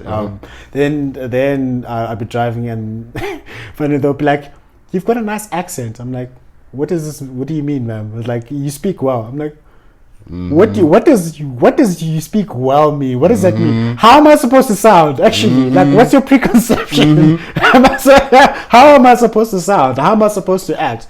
And then they have this archetype that they want to box you in, that you should be liking this, you should be speaking this way, you should be talking this way, and it's not it goes both ways. I mean, like, people from your own race will be like, "But you speak different." Like, what do you mean speak different? Like, how am I supposed to speak? And like, is it wrong to be able to speak English correctly? Can we talk about that? Let's talk about it. Let's get into it. Is it wrong to be able to speak and articulate yourself well? When I was like doing drama and public speaking and ballroom and Latin dancing, I'm like, other people like this other guys or multicultural, but like that's a bit effeminate. I'm like, what do you mean? I'm cultured. You know what I'm saying? It's just like a different. So like I grew up with like with people with different experiences. You speak so well. Where do you stay? In the hood? The hood. I'm in Lakefield, Benoni. Like, it's a suburb. You live 2 blocks, 2 streets down from you. So then they think that you're supposed to live in a certain way. You're supposed to speak a certain way. You're supposed to work a certain way. And I found it weird. Sort of growing up, and then find myself, and when they ask you, this is fun.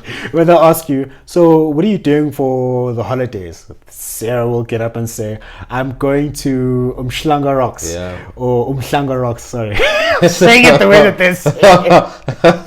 or the girl Sky Lodge. I actually had a girl in my class called Sky Lodge. Sounds like a place, right? But that was the actual name, SKYE Lodge. So they're like, no, we went to the Louvre. I'm like, the Louvre, where's that? Like in Paris, France, you know, I'm like, really? And they're like, so Njabulo, where did you go? Hey, Chief, I went to Mkobots. I went to go see my grandmother's place in we could consider it a rural area. That's where I went. Or I went to Romania because I remained here. Yes. So like growing I up, love that. Growing up in a it's actually real tough. Yeah. And you know what the funny thing is about that? Now that you were on the subject, you find that with my parents. Yeah. They grew up in a place where they were of the same ethnicity consistently. Yeah. So now you're raising children that are being brought up in these top-notch schools. Yeah. And they're around. So there's a bit of an identity crisis in the sense of you look in the mirror and you see somebody who's black. Yeah.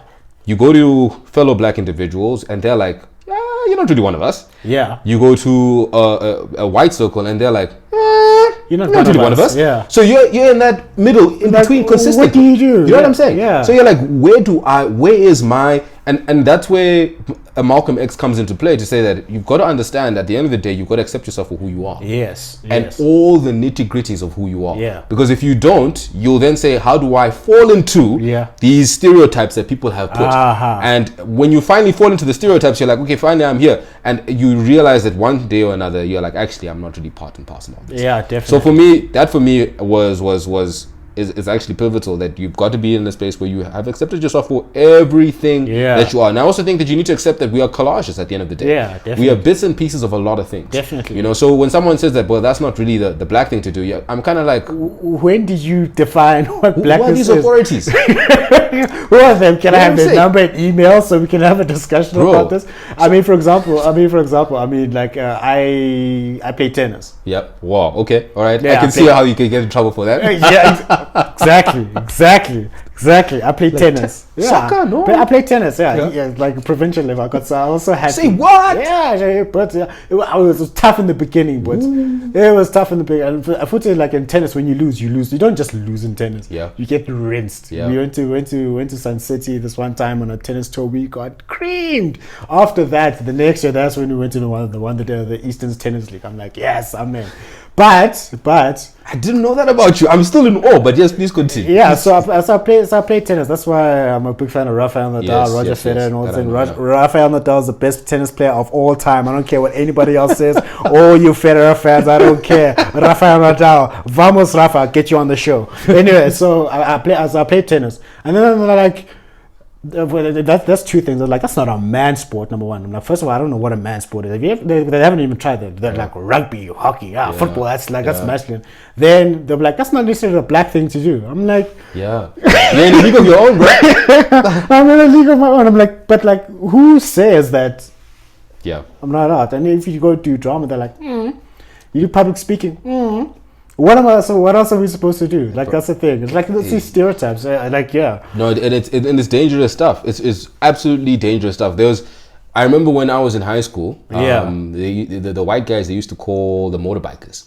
The motorbikers, because there were guys that would be on the weekends. Yeah. They'd be out and about on their motorbikes. Yeah. You know, so I would be with them, and we're breaking stories and we're having fun. Yeah. Right. The next break time, I'm and that time I was in Botswana. I'm with the Botswanas, and we're all breaking bread and having fun. You know, the next time I'm around, I'm with my Indian friends, and we're breaking bread and having fun. Same thing, colored friends breaking bread. And someone was like, "Hey, where do you belong?" And I'm on some. What do you mean? On Earth. You know. That should have been the answer. Yeah. So just coming back to what you're saying is I've never been that person that could be part and parcel of one community. Yeah. Definitely. I see myself in one community, and I'm like, I resonate with you guys with this. But when it comes to this, I resonate with these individuals. And when it comes to this, I resonate with these individuals. There's one friend of mine, black friend of mine. Yeah. And when he sees me taking a picture of with my white friends and stuff like that, he's like, which side of the world are you on? What's wrong with that? Yeah. You know what I'm saying? But I'm like, these are my friends. You might see them. And the funny thing about color is that you really see it when you don't know the person. Yeah. Once you get to know them, that falls aside. It does. You know? Like it, yeah, and if you've been in an interracial relationship, you realize that very quickly that people are really just people. Yeah, they are. We have we paint this thing, and you're supposed to be this way. I can tell you that Kelly is just as crazy as Tendi. I can tell you that. Just as quick. Same problems. Same problems. Same problems. You're like, you never listen, and you're like, I've heard this before. So you've got to really. I love that quote. Could say that or rather the person that Malcolm X, shows himself to be, to say that you've got to accept yourself. Yeah. You've got to accept yourself and have the courage to understand that not everybody else will. Yeah, that's very that's true. Their problem, Yeah, not yours. yeah, definitely. I mean, also the other thing, I mean, just people trying to be something that they are not. It's a painful thing. Yeah. It's a painful thing. I mean, because sometime you meet up with people who think that you're something that you're not. Yeah. And if they were to find out that Grant is like this, they may not accept you for who you are. And the reason that you can bamboozle them is because you're not sure of who you are either. Yeah. And that's a painful thing. And Just bamboozling everything. Yeah, just bamboozled. There's just a way you've been hoodwinked. Yeah. Bamboozled, led astray, run amok. Yeah. That's the thing. I mean, and also in these times, I was speaking to a minister, and he said he's done a lot of burials because people are committing suicide. Yeah. And committing suicide because they're not coping. Yeah. And the reason they're not coping is maybe they're in debt or they've got a job or whatever the case is. But the root cause of that is that they're trying to be someone or something that they are not. Yeah. I mean, when I was in a teenager, there was a friend of mine who committed suicide, and the reason was because she was unfair comparisons. Social media was starting to boom back then, and wasn't being accepted for who she was. And then I remembered a speech by Malcolm X, who said, "Who taught you to hate the texture of your hair? Who taught you to hate the color of your skin? Yeah. Who taught you to hate yourself from the top of your head to the soles of your feet? Who taught you to hate your race that you belong to? So much so that you want to be around somebody else." And that is such a big thing, where people are like, you're being taught to hate being yourself, which is a really tough thing. I've never understood. Why would you hate yourself? Yeah. No, and you know, one of the things I've looked at going back in time is you realize that for those of us that watched a lot of TV when we were growing up, that's where all of that really started. Yeah. You know, if you would watch a show where there's African Americans, because we didn't necessarily watch local shows. Not all the time. Not all the time. You'd always see them getting into trouble. We're always against the law with certain things and stuff like that. You then watch a show where you find, there's some white counterparts and they're being superheroes and they're doing these huge things. Yeah, exactly. And already in your mind, you're like, is that what I'm supposed to be? You know what Am I'm I saying? supposed to be a criminal? Am I supposed to be a savage? Am I supposed to? But like, where are the superheroes that look like me? You know what I'm saying? And then now our friend, well, not our friend. Sorry, let me not say that. A guy called Bill Cosby. Please edit that back. He is not my friend. Edit that back. He's not my friend. Okay. So you find that he now puts out a show where you find that there is a family that is working. Yeah. There is a family that is putting things together. Yeah. And that was a show on its own. Obviously, Family Matters came after that. Yeah. And what was interesting about that is that at the end of the day, when he finally, he did what he did, and I'm not going to say whether he's guilty or not. That's not my business. Yeah. But what I saw now is that you now look back at that and you're like, so was that a facade? Yeah. Was that real? Well, exactly. You know what I mean? So you really sit down and you're like, what I was shown at the beginning was not necessarily the truth. When you finally grow up and you're in these other different homes, you're like, there's no difference amongst all of us. Yes, we might run things differently in the sense of certain things that are very, distinct. But at the end of the day, when a human is a human is a human. Yeah. And we all have more or less the same outlook when it comes to life. True. So when that self-hate, I believe that was something that happened. I mean, I know also for myself, I'll sit down and go, man, it would be nice if I was another race.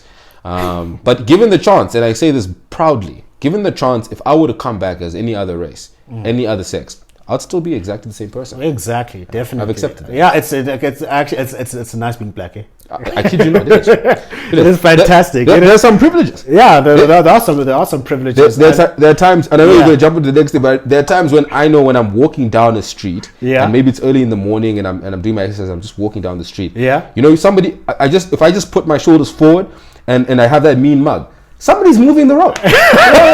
So somebody's moving. You know what I'm saying? So I'm just like, when I see somebody, I just get out the way. And deep inside, I start laughing because I'm like, Stereotype? Definitely. But we used it. Oh, the stereotypes, definitely that we use it. I mean, but one of the things that I still, in my studies, especially with the Europe business, I started I wanted to look at how do we build legacy businesses? How do we build communities, and like who owns and controls what? What do we really own? And then what is it, Chinua Achebe, who came out with Capitalist Nigga? I don't know if you've read that book. I have, man. I have. When I read it, I was just like this angry guy. Oh yeah, I was angry. I was angry as well. So I started just objectively, again, me being objective, just looking at races out there who are able to own and control, build businesses and communities and industries and hold resources and wealth and power and all these things.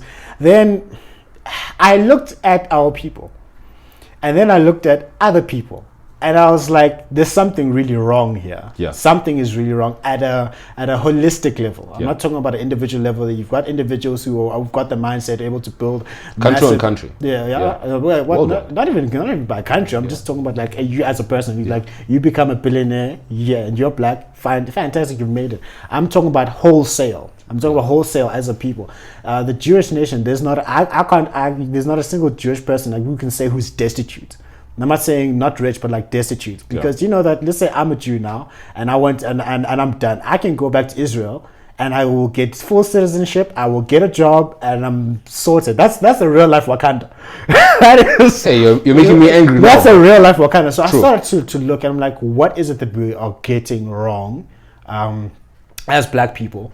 And fine, we can get rinsed for this, it's okay, but I want to understand wholesale, what is it that we can do to not necessarily catch up, but to have a strong sense of economic significance. I don't know if you've come across this problem. I ask myself that on a daily basis.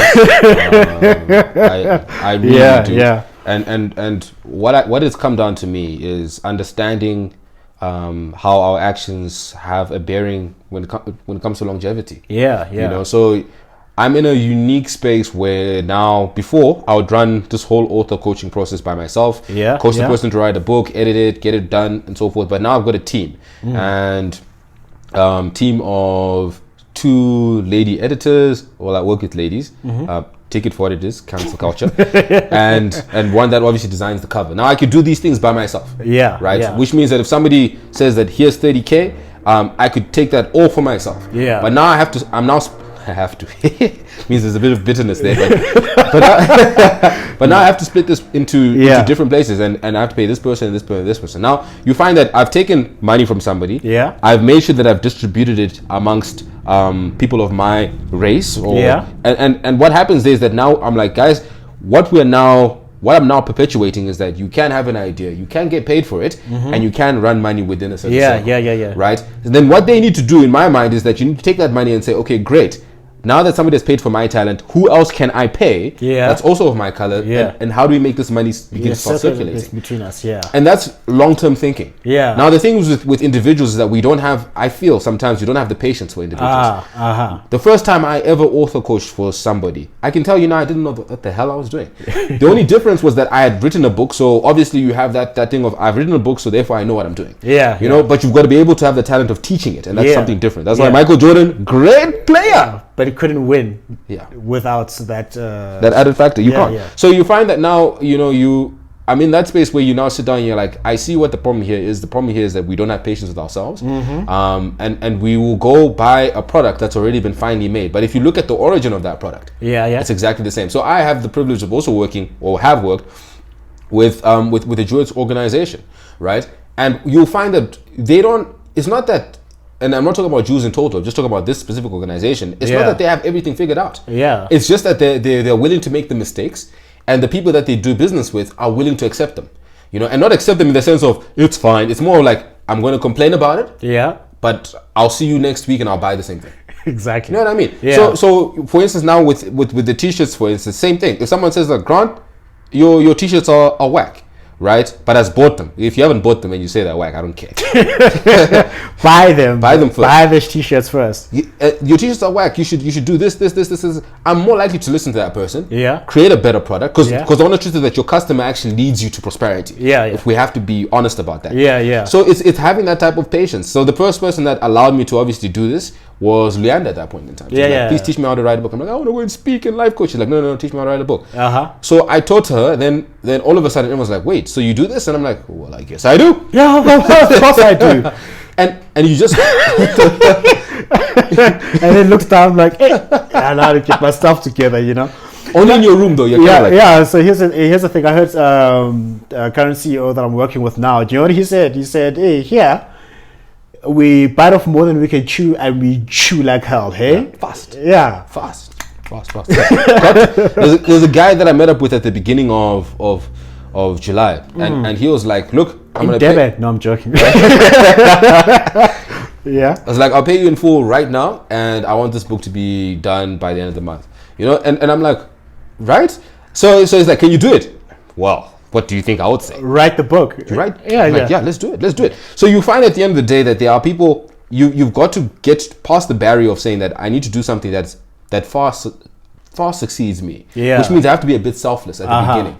But as I am selfless, and I grow this person, and I grow this person, and I grow this person, dude, I could give you the conversations that I've had with the editors that, but then now that's giving trade secrets away. Yeah, no. But don't give away trade secrets here. We tease and then you go buy them.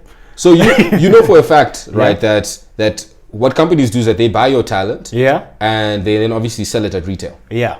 So you, on average, from what I understand, from a human resources perspective, if they're paying you 300K a year, what you're really worth is about 900,000 at least. Yeah, right?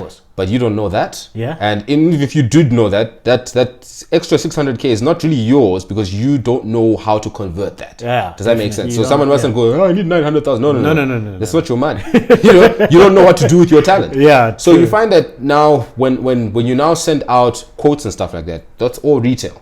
What I obviously would pay individuals is now the wholesale price, right? Because you've got to make those margins, otherwise you're not a business. You're a charity shop. Yeah, definitely. You know? So when you start doing that, you realize that as a business owner, you can have a margin that is huge, and then pay peanuts to these individuals. So when someone now starts criticizing huge individuals, say that, oh, but you should be paying this, you should be paying this. I'm like, you've got to understand that when that person does business, they're looking at it from this point of view, that we need to make as many margins as possible. So you might complain and say we're being paid peanuts, but then you have the choice to leave. Yeah. Right? And somebody else, and then someone they'll say, no, but somebody else will come. And they're like, yeah, they will. Yeah, really. Like, so, you're agreeing to it. Like, you know what I'm saying? You signed the contract and now you say it's unfair. Like, what's the story?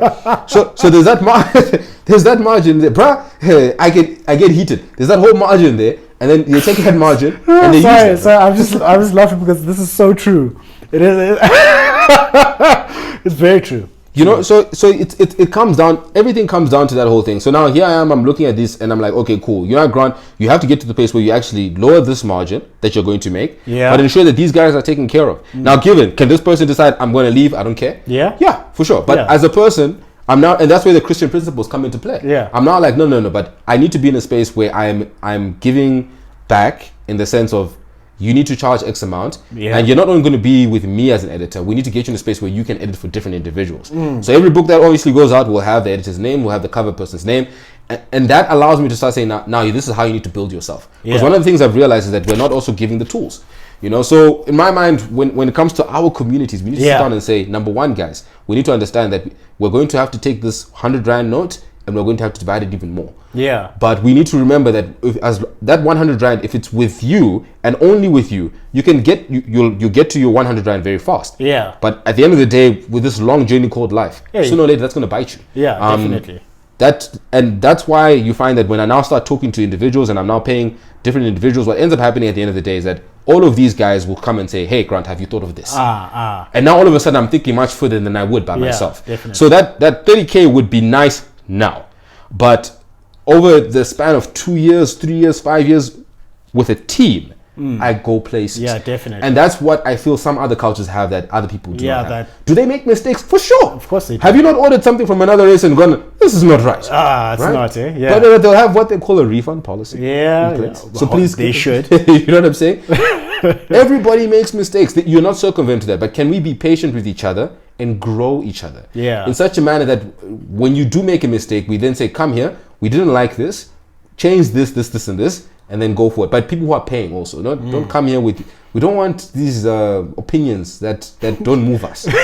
Please. Can you pay and then after that talk about it? Yeah, You know like what I first of all, you're like in God we trust, all others bring data. Yeah. So if you've got the data to say that like my shirt is subpar quality, cool. But if it's just an opinion that it's not verified, No. we don't Keep your data.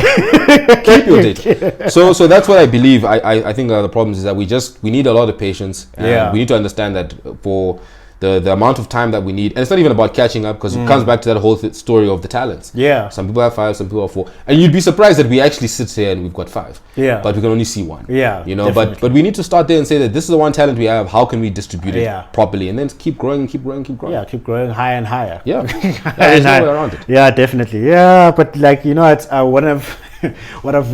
my brother said this. Yeah. Like, not only him, but like quite a number of people who, a number of black people, Yeah. who work hard, like Yeah. really hard, and they grind and they hustle and they make sure that they make it somewhere, and they reach sort of like the upper echelons. Well, you know what they'll tell you What? is that the biggest struggle that I've had to face from a people perspective is not corporations.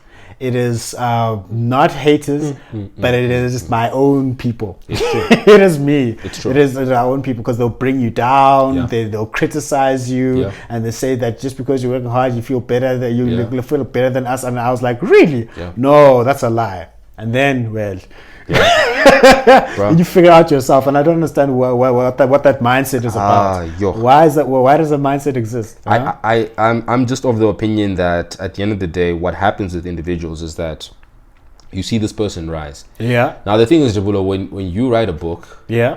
what it does for somebody who hasn't written a book but always had the dream, Yeah. Yeah. is that you have I now have a personal choice. Yeah. I look at you and I say, you think you're better than me? Yeah. Or I look at it and say, you actually went out and did this, and I've always wanted to do this. Maybe it's time that I started. Yeah. You know, so True. you going and reaching your potential or beginning to actualize it allows me to start questioning, how can I do it with myself? Very true. Unfortunately, some people answer that question in the wrong way. Yeah. Let me go and dim this guy's light down, because that will make us all in the dark and we're happy. Yeah, definitely. Yeah. Whereas instead of saying that, let me find my candle and actually light myself up, and when I light, then we're both authors now. Yeah. It means that we've got a community out there that says, oh, look, Yeah. there's more of us. Definitely. And we need those consistent conversations around that. But like you said, if you've been growing up and all of a sudden you've been looking at things that don't allow you to have that self-acceptance. Yeah. When you see somebody who has accepted themselves, man, 9 times out of 10, Yeah. you're going to look at that person and say, why have you accepted yourself? Yeah. Because Who are you? who else are you? First of all, who else are you going to accept? That's the thing. So they've got a good point. My dad is only coming around to some of the things that I'm doing now. Oh, is it? Yeah. Oh, that's even worse. You know what I'm saying? But and I understand where he's coming from. I think maybe when my fathers will also see it. Yeah. You're looking at your son and you're saying that this world is a tough world, and you seem like a dreamer right now. So I'm not too sure whether you're going to be able to be in a space where you can live a life independent for a long time. You know, and I think that's where he's coming from. But you realize that once he turned around and he's like, okay, let's see what you can do. You know, and I'm like, there's this. When you come back with that full report, and I think there's also communication that we need to have as well around that, where you sit down and you say that this is where I'm going, these are the milestones, and now I've reached this milestone, and you communicate. I've reached this milestone, and you communicate. And all along the way you're communicating, it can change people's mindsets. But if people just see that you just went boom, and you're already there, and you're like, hey guys, here's the mountaintop, they're like, no, come down and get us, and then go up. And also that you can't do as well. No, definitely. You can't do that. Here's a thing. Have you ever tried had a choice to say, okay, I'm going to limit my potential so I can fit in? Hey, there's a. Have you actually done that? Like, No. You've never. You've There were points in my life where I actually did do that. If I have to be very honest. Yeah. There's certain relationships that I was part of, and I know. Everyone around me was like, no, Grant. No. And there's a saying. They say that if two people are walking, one of them is adjusting to the other. Very true. Inevitable. Yeah. Like Thanos. Yeah. and the funny thing is, the person who's walking faster, if they decide that I'm going to stop for this person who's walking slow, because you have the energy to walk fast, if you start off like that, then all of a sudden you're going to walk slow, and then you realize that the person that was walking slow is now walking faster than you, and you're wondering why. Yeah. And the person is looking at you and going, I'm not stopping for you. Yeah. And you're like, but I stopped for no, but that was your choice. Yeah, definitely. You know what I mean? People will waste your time and carry on with their own life like nothing happened. You've got to live your full potential, Yeah. unapologetically, and if it means that people hate you for it, you've got to accept that. Let them hate. Let them hate. Let them hate. That's also another question before we go into what I call a speed round. Yep. So we're in a space where we talk about maximizing your potential, personal development. Some people call it motivational speaking and talk and whatnot. And then there's a friend of mine. He was like, so I asked him, like, so my man, what is it that you want to hear? I was doing like a customer analysis. What is it that you want to hear? Like, if I were to do a podcast, if I were to do YouTube channels and have these conversations, what is it that you want to hear? And he says, one thing I liked about Inspired Success, it tells me what I'm going to do come Monday. There's something that I need to do, like 100%. An action point. But then, like, this entire movement of how did you do it? Motivation, passion, determination, never giving up, work hard, do this. Nonsense. But yeah. It means it's not practical. It's not practical. Or like you get a bad rap. It's like, no, there's a space for it to say you can do it. It's also talking about, people are calling BS on stuff like The Secret, because you sit back and law of attraction, just think of it, it's going to come to you. But you need to go out there, work and hustle. What do you think about that entire? Some people have that entire mindset where they're just in it, where they're just happy all the time, and they just in this beautiful state all the time, and they're talking about passion, determination. Work hard, you can do it. But then after that, then what? What do you think about? I feel you're talking about me. No, I'm not talking about you. I'm not talking about you. Jokes, man. So there's two points of view here. That I have. The first one is that yes, sometimes when people say motivational, this person's motivational, I don't know what to do next, is because sometimes they're in the trap of they have not been doing the work at all. Oh, is it? Yeah. So if you say, if I come to you and I say, hey, Njabulo, how do you write a book? And you say, you just write down the words. and I go, because I've never written down a word. It doesn't make sense to me. I've never thought about that. You know what I mean? So then I'm like, Njabulo is just a motivational speaker. But he's actually told you that you write the words. So when someone says, just do it, you're like, motivational. But have you ever just gone and just done it? Have you tried to prove them wrong? At least try to prove them wrong. Definitely. You realize that most of these motivational speakers, once you start actually doing the work, they're right. The only problem now is that from a person who's not doing the work, they think they're doing the work when they listen to a motivational speaker. Then they look at their life and say, now turn around. And it's not. You know what I'm saying? So it when you do the work, and here's a practical example. So Robert Kiyosaki in his book Rich Dad Poor Dad, and I'm liking the books I'm seeing here. Definitely. Is this not the one? No, that's cash flow quadrant. No. Right. So he says that the rich do not work for money, they work for time. Yeah, definitely. Very motivational. The first time I saw it, I'm like, oh, this is so deep, but I don't know what to do with it on Monday. Until I started saving. And then when I was like, oh snap, I've actually got 3 months of my salary saved up. And then that quote hit me. The rich work for time, not money. So I started thinking that, okay, so if anything were to stop now, I've bought 3 months of my life. No, and I was like, the problem was that I never started. I never saved. It wasn't that Robert Kiyosaki was talking nonsense. It was that I didn't do something. You didn't do the work to see that this. It all comes down to the work. So those who do the work find motivational speakers to be on the upper echelon because they are doing the work. But those who do not, they look at motivational speakers and they're like, they're just talking. There's nothing to that. There's nothing to that. So there's that first avenue that I feel like people need to understand, that you need to do the work, and only when you do the work, that's when motivation really makes a lot of sense. That's the first thing. But on the other hand, I also do think that as people that speak motivation, and motivation, remember, it's a spark plug. It's not the be all and end all. As people that do speak motivation, we also need to get to a space where we understand the practicalities of what we're talking about. And I feel like sometimes you can tell when somebody does not understand the practicality. It will be up there and you'll be like, hey, but and it's usually the questions. When you ask a question, they're like, you just don't believe. Like, no, Chief, you're not answering the question. Well, the question is, how do I become a millionaire? 100%. And only a millionaire can answer that. And when I look back at my life, when I wanted to say I want to become a speaker and a life coach, Leandro looked at me and said, no, but what you have done is that you've written a book. Yeah. Why not teach me how to do that? Because Yeah. you've done that. Yeah. You know, and then I was like, okay, cool, I'll do that. And now all of a sudden, there's a business that has developed because of that. Yeah. Because I did something, and now I'm being rewarded. When I started coaching, same thing. It was not about life coaching; it was about author coaching. Yeah. Now someone will say, "Oh, but that's such a niche." No, the niche found me because I did something. Does that make sense? Yeah. So at the end of the day, I think also as motivational speakers, you need to always come from a place where you understand what you're talking about. Yeah. To the point where if somebody did sit down and say, "Okay, Njabula, that was a fire talk.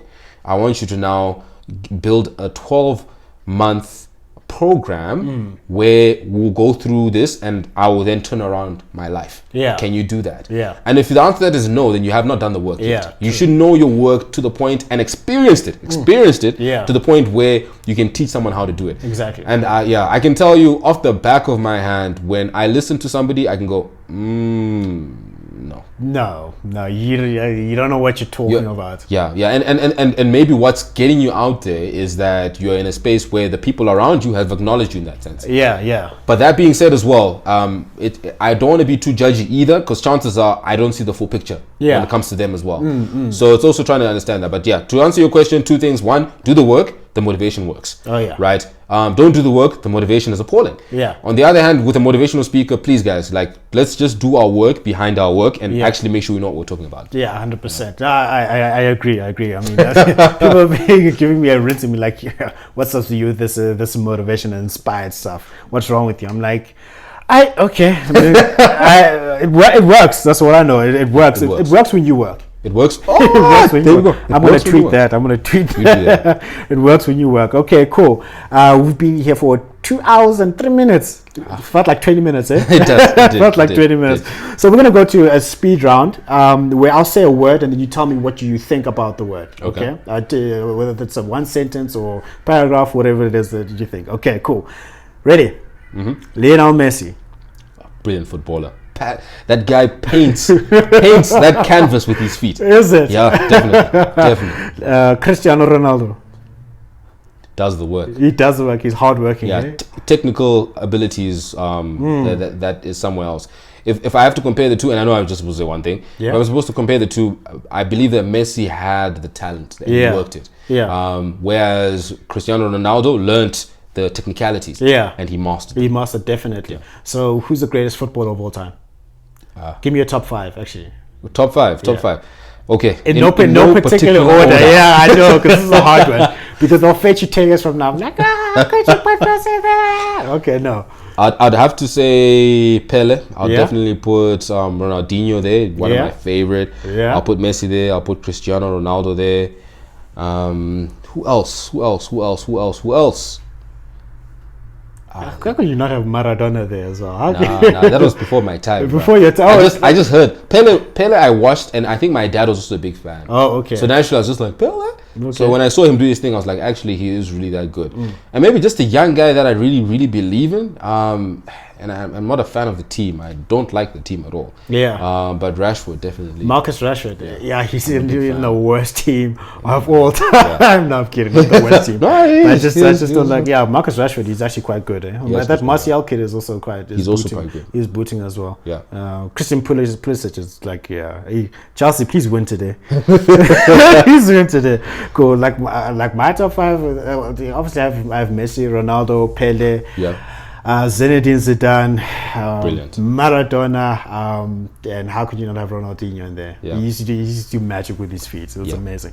Cool. Michael Jeffrey Jordan. Greatest of all time, man. Is it? Greatest of all time. Yeah, greatest of all time. And if there's somebody I've looked at and said, this is who I am, with the same type of spirit, definitely him. Michael Jordan. All right, cool. LeBron James. Michael Jordan's younger brother. Michael Jordan's younger brother. He's brilliant. When I see him, I just think Lion. Yeah, definitely. Yeah. Out there, and it just, man, I saw some replays this morning. My gosh, man, the way he just gets into like a whole traffic zone and dunks on these guys. Ah! You know what I'm saying? That aggression, I just go, I remember there was, I think it was years ago, where he dunked on someone. He was still with the Cleveland Cavaliers, and the commentator, it was so funny. It was like, LeBron James with no regard for human life. I'm like, for human life. No, whenever I get to a point where like my energy is a bit like, you know, dipping, and Anna has seen me do this, I start watching, you know, top 10 dunks. Yeah. And then after one dunk, I'm like, and Anna's like, what the hell? You feel it. You feel it. Definitely. I've been like, one thing that's just me is like I've been more of a bodybuilding fan over the past couple of years. Yeah, I'm trying to look like Frank Zane. You'll get there, dude. Yeah, no, I will. I don't need to look like Ronnie Coleman. I don't need to look like that's a bit too big. Okay, all right, cool. Hip hop. Music mixed with business. Music mixed with business. Yeah. All right. But like, other than Jay-Z, who is a hip hop king from a business perspective? I'm not talking about technical prowess and lyrical ability. I'm talking about just pure business, whether people like the person or not. Like, just name a few if you can. Sure. So one of them, I know people don't necessarily see the end product, but definitely J. Cole is one of those. J. Cole, all right, cool. Definitely J. Cole's one of those. We all know P. Diddy. Yeah. Definitely. I mean, he gets into deals where he was like, just the fact that I'm here is already money. So I'm not putting any money. I'm putting myself your name. Yeah. But I'm going to get this much out of the business. You know? That's amazing. Right? One day, I'm telling you, we just walk into a room and just say, no, I'm here now. I'm here now. So him, who else? What was Jay-Z's partner a long time ago? I've just forgotten his name. It wasn't Russell Simmons. No, it wasn't Russell Simmons. No. It will come to me, but he's also quite the businessman, and I like the way he's so real and so raw. Also a businessman around that. Who else? There was another name that actually had come up, but I think it's just disappeared from my name. Dr. Dre?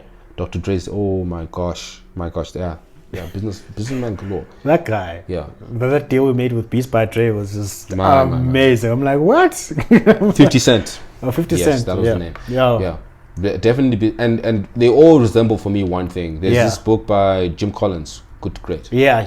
You know, and one of the things that he also states is that what got you here is not what's going to get you there. Yeah. They all started with their rap thing. Yeah. And they realized that, wait a second, there's a huge pool of money that we're not getting to because we don't understand the business. True. Ryan Leslie is the last name I'm giving. Ryan Leslie. All right, fantastic. Okay, cool. So then now let's go to then from a lyrical ability. Yeah. So I'm just talking about rappers here. I'm not talking about business. Like, give me your top 5. Wale. I'm a big fan of the way he paints on the canvas. Wale, I'll still go with J. Cole. Yeah. That's for sure. I absolutely loved Tupac. There's the one guy, I've just forgotten his name. I think it's Immortal Technique. Yeah, Immortal Technique. Yeah. I mean, there's one song that I was just kind of like, that's a bit gruesome. But he knows how to paint a picture with words. Yeah, definitely. Absolutely knows how to paint a picture with words. And there's a female rapper that's inside my mind. I've just forgotten her name. Lauryn Hill. Yes. My gosh. She's good, eh? Yeah, she's amazing. You know, when you're listening to a beat and you're like, the beat is good, and then the lyrics are just painting a picture. And there's a certain sense of euphoria that I think is second to none. Definitely. Yeah. I've got I don't know if you heard of Rakim. Rakim, I have heard of Rakim. Yeah, Rakim, he's amazing. Andre 3000. Dude, how dare I forget him? No, that is a lyricist. Andre 3000 is amazing. It's amazing. Notorious B.I.G. from just the way he flows. Tupac, I've got him in there as well. Eminem, I can't not have Eminem in there. People are like, but he's white. No. I'm just talking about ability. He's great. That's it. He's great. He's amazing. I think those are the big ones. Drake is the current king of hip hop right now, I think. He's the current king of hip hop. Yeah, no, we can't exclude it. Yeah, can't exclude. He's the king of hip hop right now. He's got he knows how to make a hit. He does. And once again, I think it comes down to also the business element of things. Yeah, that he's also mastered. Which he's done a very good job at. Very, very, very good job at. He's done a fantastic job.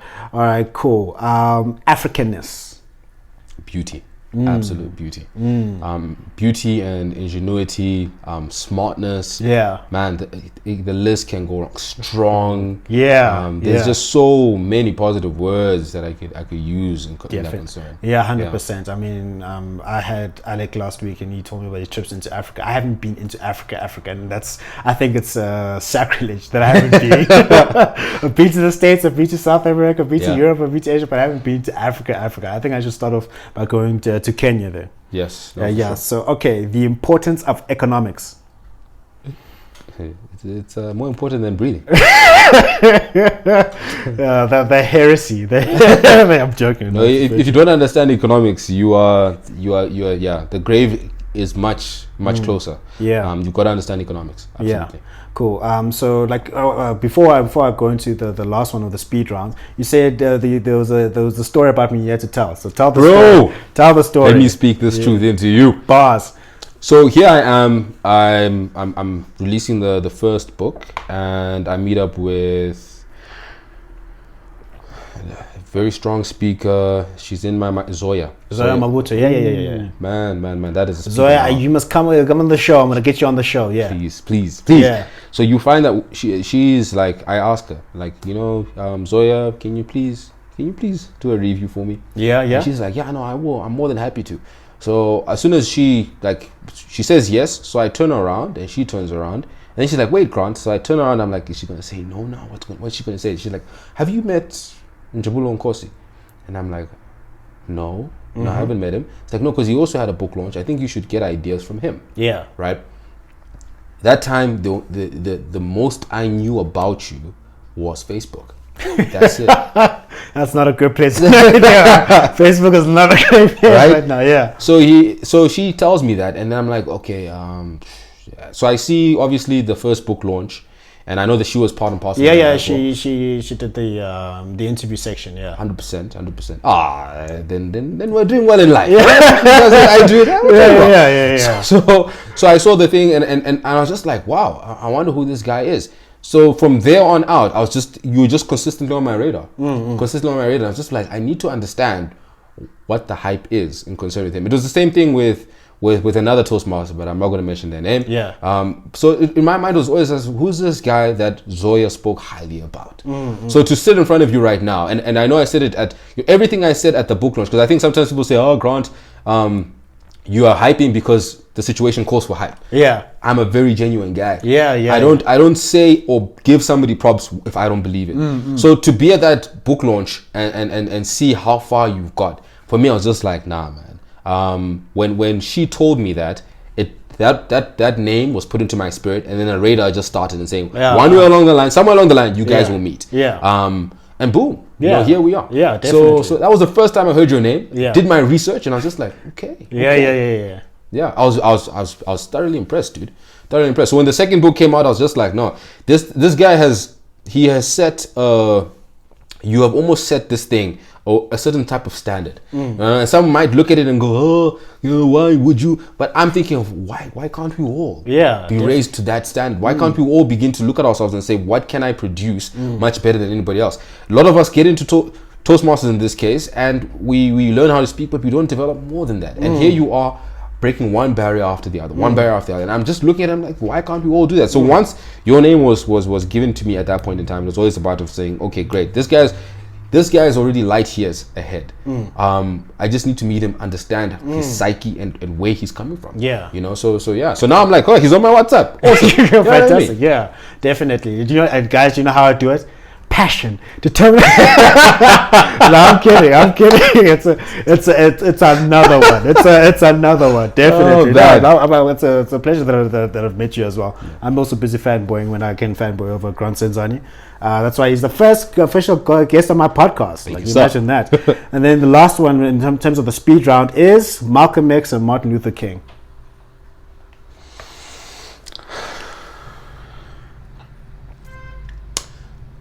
Malcolm X, I would say strongly leadership. But when I look at Martin Luther King, I would say community. Yeah, definitely. That's they both did phenomenal jobs. I think when it comes to parents, it's almost like the mom and dad kind of Yeah. situation. Both Yeah, of them yeah. have their role to play, Yeah. and they played it to the best of their ability. Yeah. Definitely. For me, I've got more of an emotional connection to Malcolm X given the context. But when I heard Martin Luther King speak, I'm like, oh my goodness, what is happening in front of me? He has a lot of fire. He has a lot of fire. Anyway, ladies and gentlemen, we honor the dream by doing the work, and that has been myself and Grant Senzani for the second episode. This is not going to be the last time he'll be on the show. I can tell you that now. He is an author. He is a speaker. He is a motivator, and now he's coming out. He's got his own merch out, and he's branching out and breaking barriers. And that is me, Njabulo James, on the NJ podcast. Remember that success is the progressive realization of a worthy ideal. That means you're going after what you've always wanted to go after, and not because anybody else is telling you to do so. So you better go out there and change the world, because you are the only person that can. Thank you, Grant. Thank you for having me.